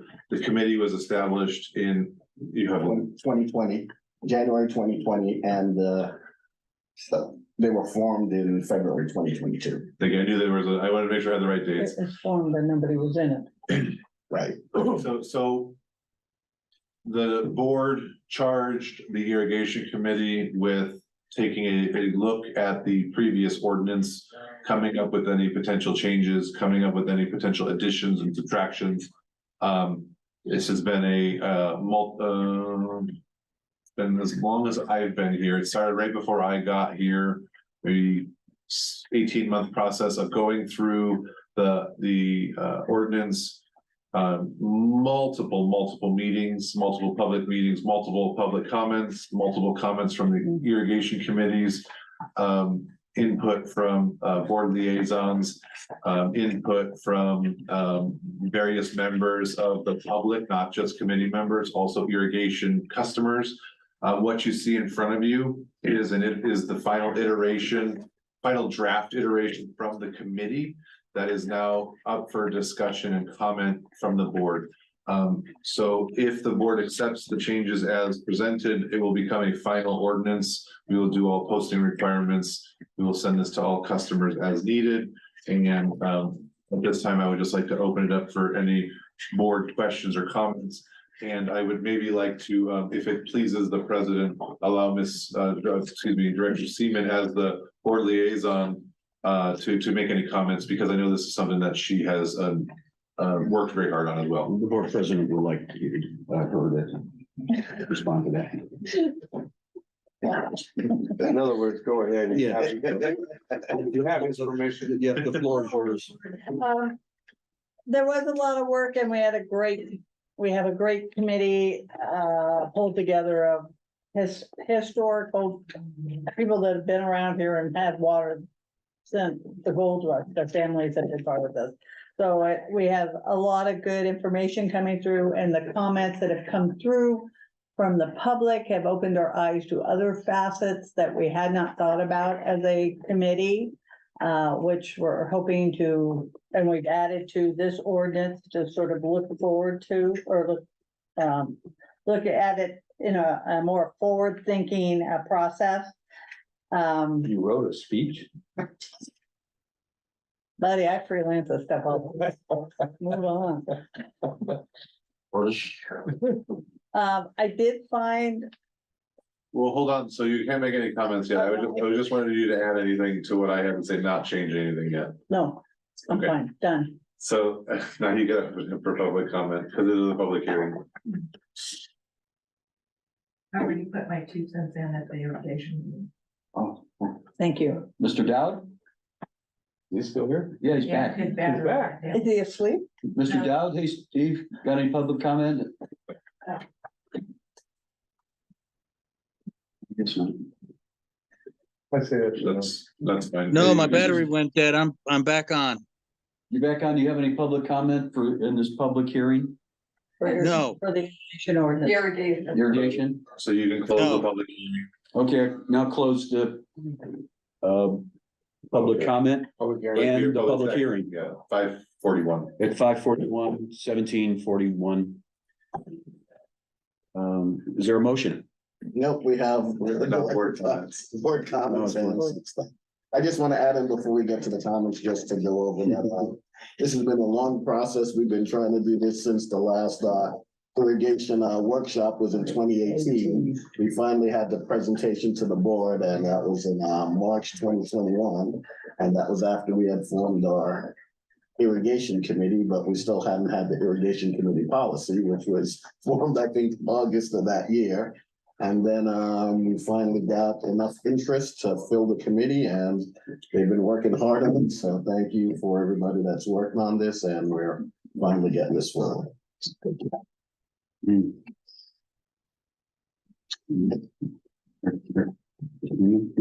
Rick Stover? question? You might as well start, you had. There's some differences between, the line out ordinance from 2005 and actually what was presented in the current ordinance. And they're all real minor, but there is one difference on section 1F. It says unadjudicated prescriptive easement Yes. And that unadjudicated prescriptive word is not in the final. Yeah, so it shouldn't say unadjudicated, it just should say easement, I think. Okay, I'm not even sure what unadjudicated prescriptive. It just means unadjudicated means it was never legally defined, and a prescriptive easement is something that you go to court to get. Okay. So basically, we're just saying we have an easement, it's actually considered a prescriptive easement because it's what a prescriptive easement means, you've been doing it for 100 years. Yeah. You can't take my right away tomorrow just because you don't like me anymore. Yeah. Kind of like squatters' rights. Yeah, my question, should that language be in No, here? it should just be easement. The other question is, at one point, it's discussed that there's no swimming in the district. Is Stumpy Meadows our reservoir? No, maybe that's different. That's just. Yeah, Stumpy Meadows is It's different. not our reservoir. No, it is. But It's The a, small ones. it's not regulated the same. So we're talking about anything basically below Stumpy. Walton. Okay. Yeah, Walton, Auburn Lake Trails, Yeah. Greenwood, you can't utilize any of those as a swimming, hole. Okay. Or use ditches. Yeah, all right, those are my comments. In addition, I know you guys worked hard on this for years. it's him too. Look at him. He wants the credit. I want the credit? Yeah. Yeah, I don't need the credit. I have credibility. Yeah, one other question. I couldn't find the source document, but I remember, I thought it was the urban water management plan that talks about having 5 months of irrigation in its season available. It is. That's not addressed in here. I have, think it's in the future. I have questions. I have, Okay. additions for that. So basically, some of the language in here is very general. Yeah. In the instance that we would like to look for the ability to change that. Nothing in here says that we Says that. can change, we are going to change it, just that we can change it. So yes, there are things that we would have to change beforehand, and I know that that's something Yeah, I have some that, recommendations. that we've talked about, but none of that should change anything in the ordinance unless you have Yeah, I have some recommendations. Okay, go ahead. So one of the, and I'll give you a list so you don't have to write it all down. So Well, on it may not be page, changed, so. on page 1 of 9, parcel not with the district service area, the with to within. So in number K, it says out of district parcel not with the district service area. Okay, what? So if we could change with to within. So those are, some of these are probably errors that were in the original. Right, yeah. Okay. And it was within the original, yeah. But this is, so if we could change with to within, that's 1K under definitions. Oh, I'm sure that was just when it got redlined. It was. We'll, Well, it was, No, it was within the initial. There were typos in the original. Yeah, that was from the original. Section 2, general conditions. So district work shall be under exclusive control and management of district personnel. Where you at? Can you say which letter? Yeah, Page 2 of 9, It's 2A. section 2A. There we go. Control of system. So it says district work shall be under exclusive control and management of district personnel duly appointed by the board of directors. And I'm not sure if all of the district personnel are appointed by. No, but you appoint me and then I get to tell That's them what I what to just wanted to do. make It's sure. that- basically saying So me. this is general manager. Okay, perfect. And he gives authorization. Yes. To district personnel to go to work. Next would be page 5 of 9. This is section 3E.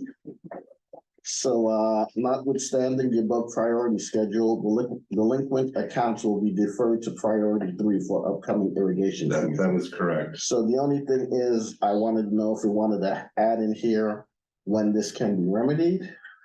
They're not, if they're remedying, it's not delinquent anymore. But people may want to know, when do you have to pay it when it's not delinquent? Because some people always come in and say, hey, I paid it this date, why am I not? Isn't that in the billing? Or It'll say due by such. It does say. Yeah, we have billing. We, All right, so It that, says yeah. that. So that should cover that, okay? Because we had people come in here with that exact thing and they had to bring it to us for them to get service. This is section 4A on the same page, so this is what Director Stovall was talking about. So the first The end of it says district must respond and comply with any state mandates that arise in regard to water use efficiency. And then if to that, I also wanted to add the sentence, the irrigation season is subject to water shortage contingency plans as outlined in the current. I don't think so. I don't want to add that because I don't want to Because get, that may go away. we don't want to get in, because I don't want that. So just having the Raw water, I don't think should be tied to our water shortage contingency plan, and I don't want to have that in the future, in that language in there. All right, so that's gonna equal the changes there, so we won't put that in. I do see one change that I didn't catch, and I apologize. It says, for 3F, applications for an increase of service will receive priority 3. It should say priority 1 status. Yeah, because Because if you're increasing your service, we're giving preference to loyalty. That's what I missed, because it's in there twice. I apologize for that. So it's just a typo. It should say gone from 3 to 1. And this is where it discusses the ability to extend irrigation season. Yeah, so we don't know. We don't know if we can. Yeah, We're just kind of opening up an umbrella of, hey, give us maybe, this gives us the ability to start to look at it, to start analyzing it, to see if it's even feasible. It may not be feasible. We may or may not be able to get water to the places where people want it. Just physically because of infrastructure availability, water loss, we may not be feasible. The gentleman who keeps coming in here is down in Pilot Hill. And he's far below all of our treatment plants. And so that's an exponential amount of water that sits in our infrastructure and has to be regulated. And it'd be very, very difficult to regulate that for like one customer. right, but we're looking for income sources and potentially having income of this water that's coming down the ditches that somebody could use off as it comes to the plant. But I think, and a cost benefit analysis will be done in every instance of that. That's what we're trying to say is, we just want to open this up to be starting to look at it. Is it feasible or not? I actually, for 3F, I would just strike the whole thing. Because it's covered already by priority 1. It says any applications, you'll get priority 1, whether it's increase or decrease request for water. It's fine. Well, then you gotta move all the other I ones think up. the only reason that was added That's just was a change. because they can ask for more, but everybody has to be serviced first and then come back. The district has to come back later. It says that in here that, anything with the same priority level will be then done by lottery. So if you come back, it's in, Okay. everybody will have to still draw. Pull out. Yeah. Okay. And then the only other question I wanted to know if we wanted to add, I know it's in section 2, general conditions, and for the backflow assembly is required. To what letter? 2N. M or N? N, as in nothing. That's the backflow assembly. Yes. That each customer has to have installed. Mhm. I don't know if we want to add in distribution of water, because that's the law that it must be installed and tested before we can give you irrigation water. It says in Yeah, I think that's in there. It says any irrigation customer that is connected to the district's potable water system, a backflow assembly is required to be installed and certified annually by the American Water Works Association Backflow Prevention Assembly Tester. Correct. That's in general conditions. I don't know if we wanted to reiterate it again in the distribution of water. That I don't think we want to reiterate anything in here. But then my only amendment is within, so there you go. So it's one word is what it comes down. So those, even though they're small, those 2 substantive changes will just require this to come back. That's fine. Just want to make sure I say that before the air goes out of the room. Yeah, that's fine. Yeah, so they'll just come back and we'll just basically read it. You actually, you've introduced it, you've held a public hearing, you've gotten all the comment you want on it. It could be on consent at the next time. Okay. If it's just, typo changes like that. if it's just small changes and it otherwise has been substantially discussed, you've held the public hearing, it could be on consent at the next. Yeah. Great, thanks. Yeah, we can always review it.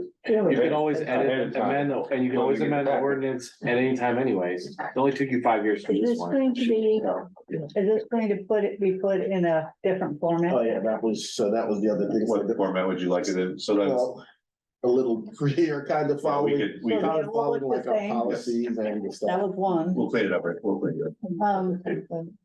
On 2O.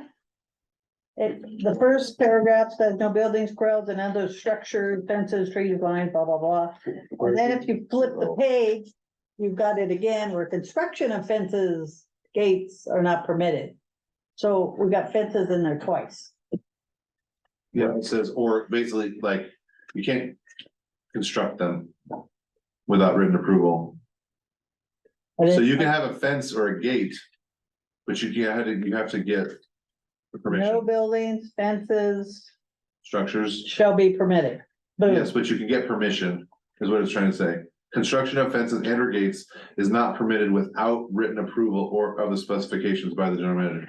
So basically you can get a fence, the first part is saying, you can't just willy-nilly put one in there, but you can get permission to put one in there if you basically talk to us. But then in the next one, it says construction of fences, gates are not permitted. But it's not the same one, it's the same one, it's not the next one. Well, that's what I'm saying. It's all in the same paragraph. So do we need that last I line? think the way I read it is the first paragraph says all of these things are done at a broad level without Yeah. approval by the district. And Right? then for these two things, you need approval of the GM. So it's not like Okay, they're in conflict with one another, one's broadly speaking. And for the construction of, what is it, fences and whatever the other one is, buildings, corrals. it has Fences, gates. fences and gates, those specifically are allowed Are by not- the GM. So, Okay, I mean, I think those can be read together harmoniously. okay. And just another typo, I don't know if it's significant, but on page 6 of 9, Can I finish? section 4. You're never finished. E. I apologize. I looked at the president, but I had to go ahead.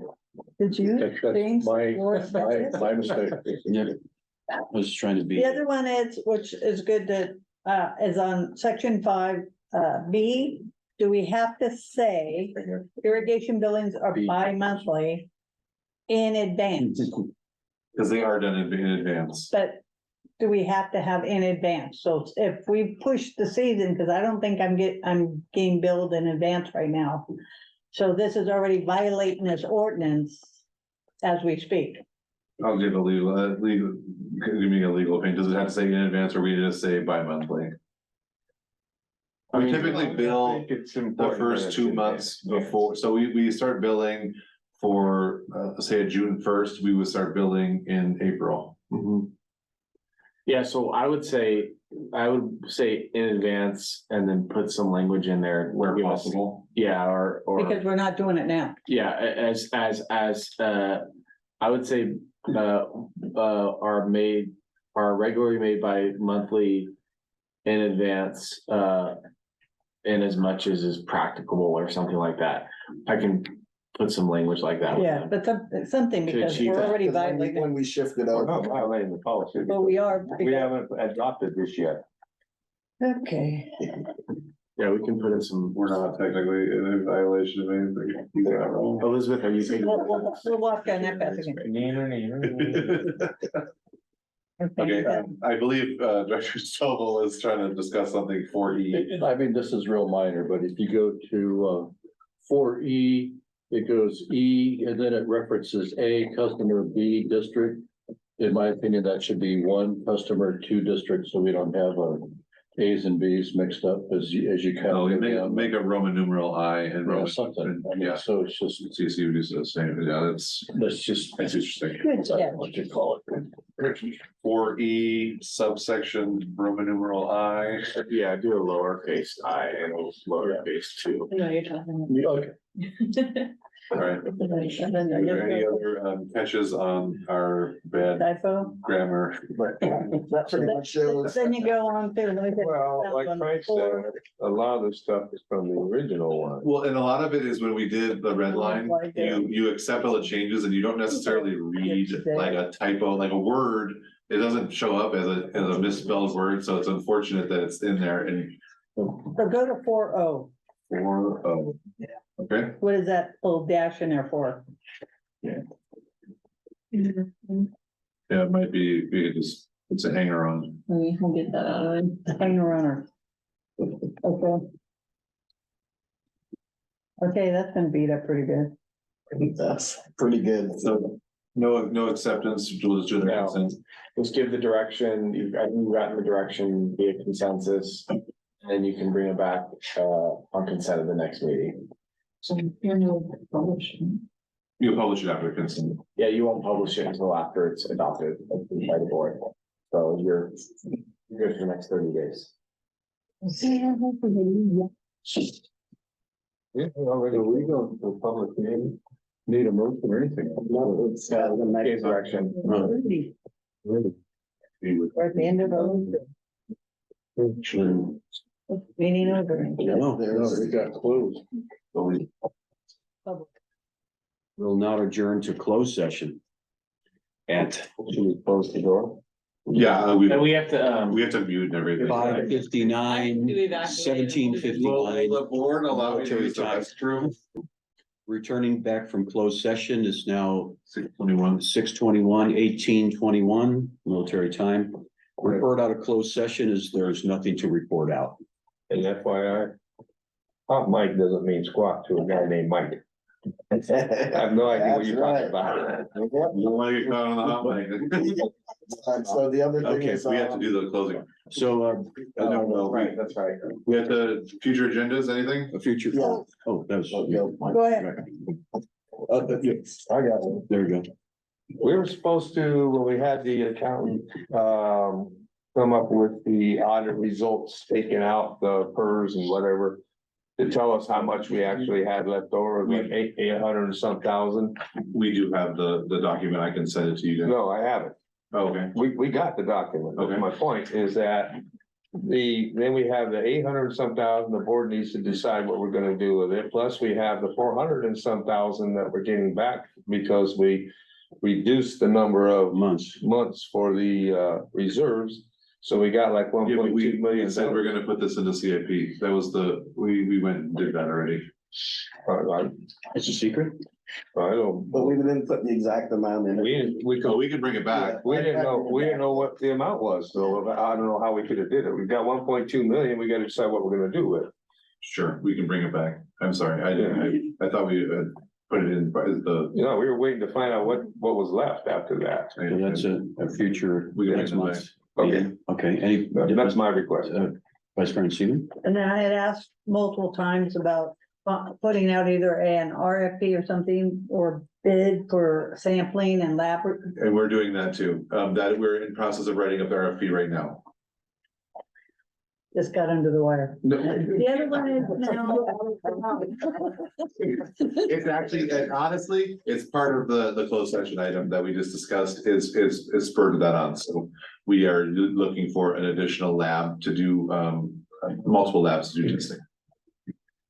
My boss, he was doing it. Anyway, and then, I don't know how if this is something to go on the agenda, but to address that I educational issue in Auburn Lake Trails. I think I'm gonna go. And or look at, well, I guess first you gotta educate them, and then you gotta have a discussion with the management of the HOA on doing notices of violation. I think Or some kind of. Board, I'm going to a POA meeting and, make a presentation, at least public comment presentation, whatever I can do there. And I will. You gonna work start with that. Rory, or do you want me to grease your skids on? Grease the skins. I just wanna, I'll start there. Then Do the you other want me to thing- come with you? I have a background in all that, so that's what I have to do. It's fine. Oh, shut the hell You can up. talk.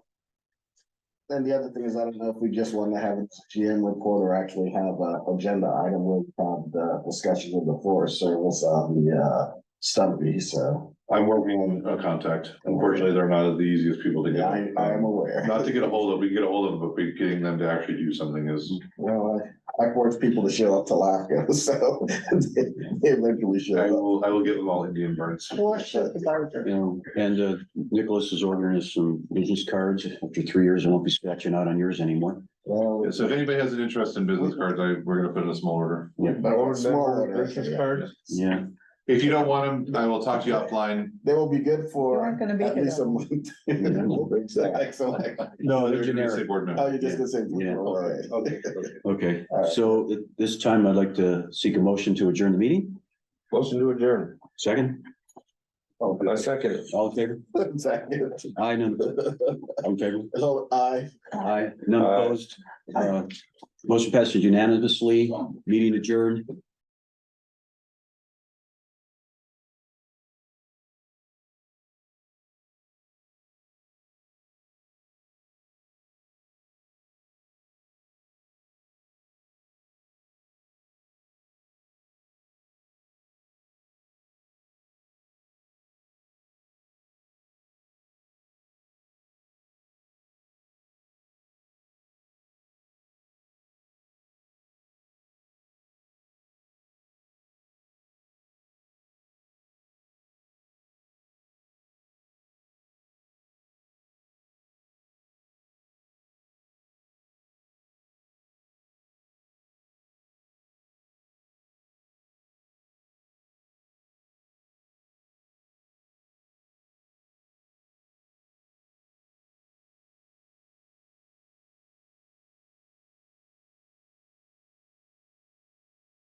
He's used to it. Okay, hang on, let me do. Could have stayed going.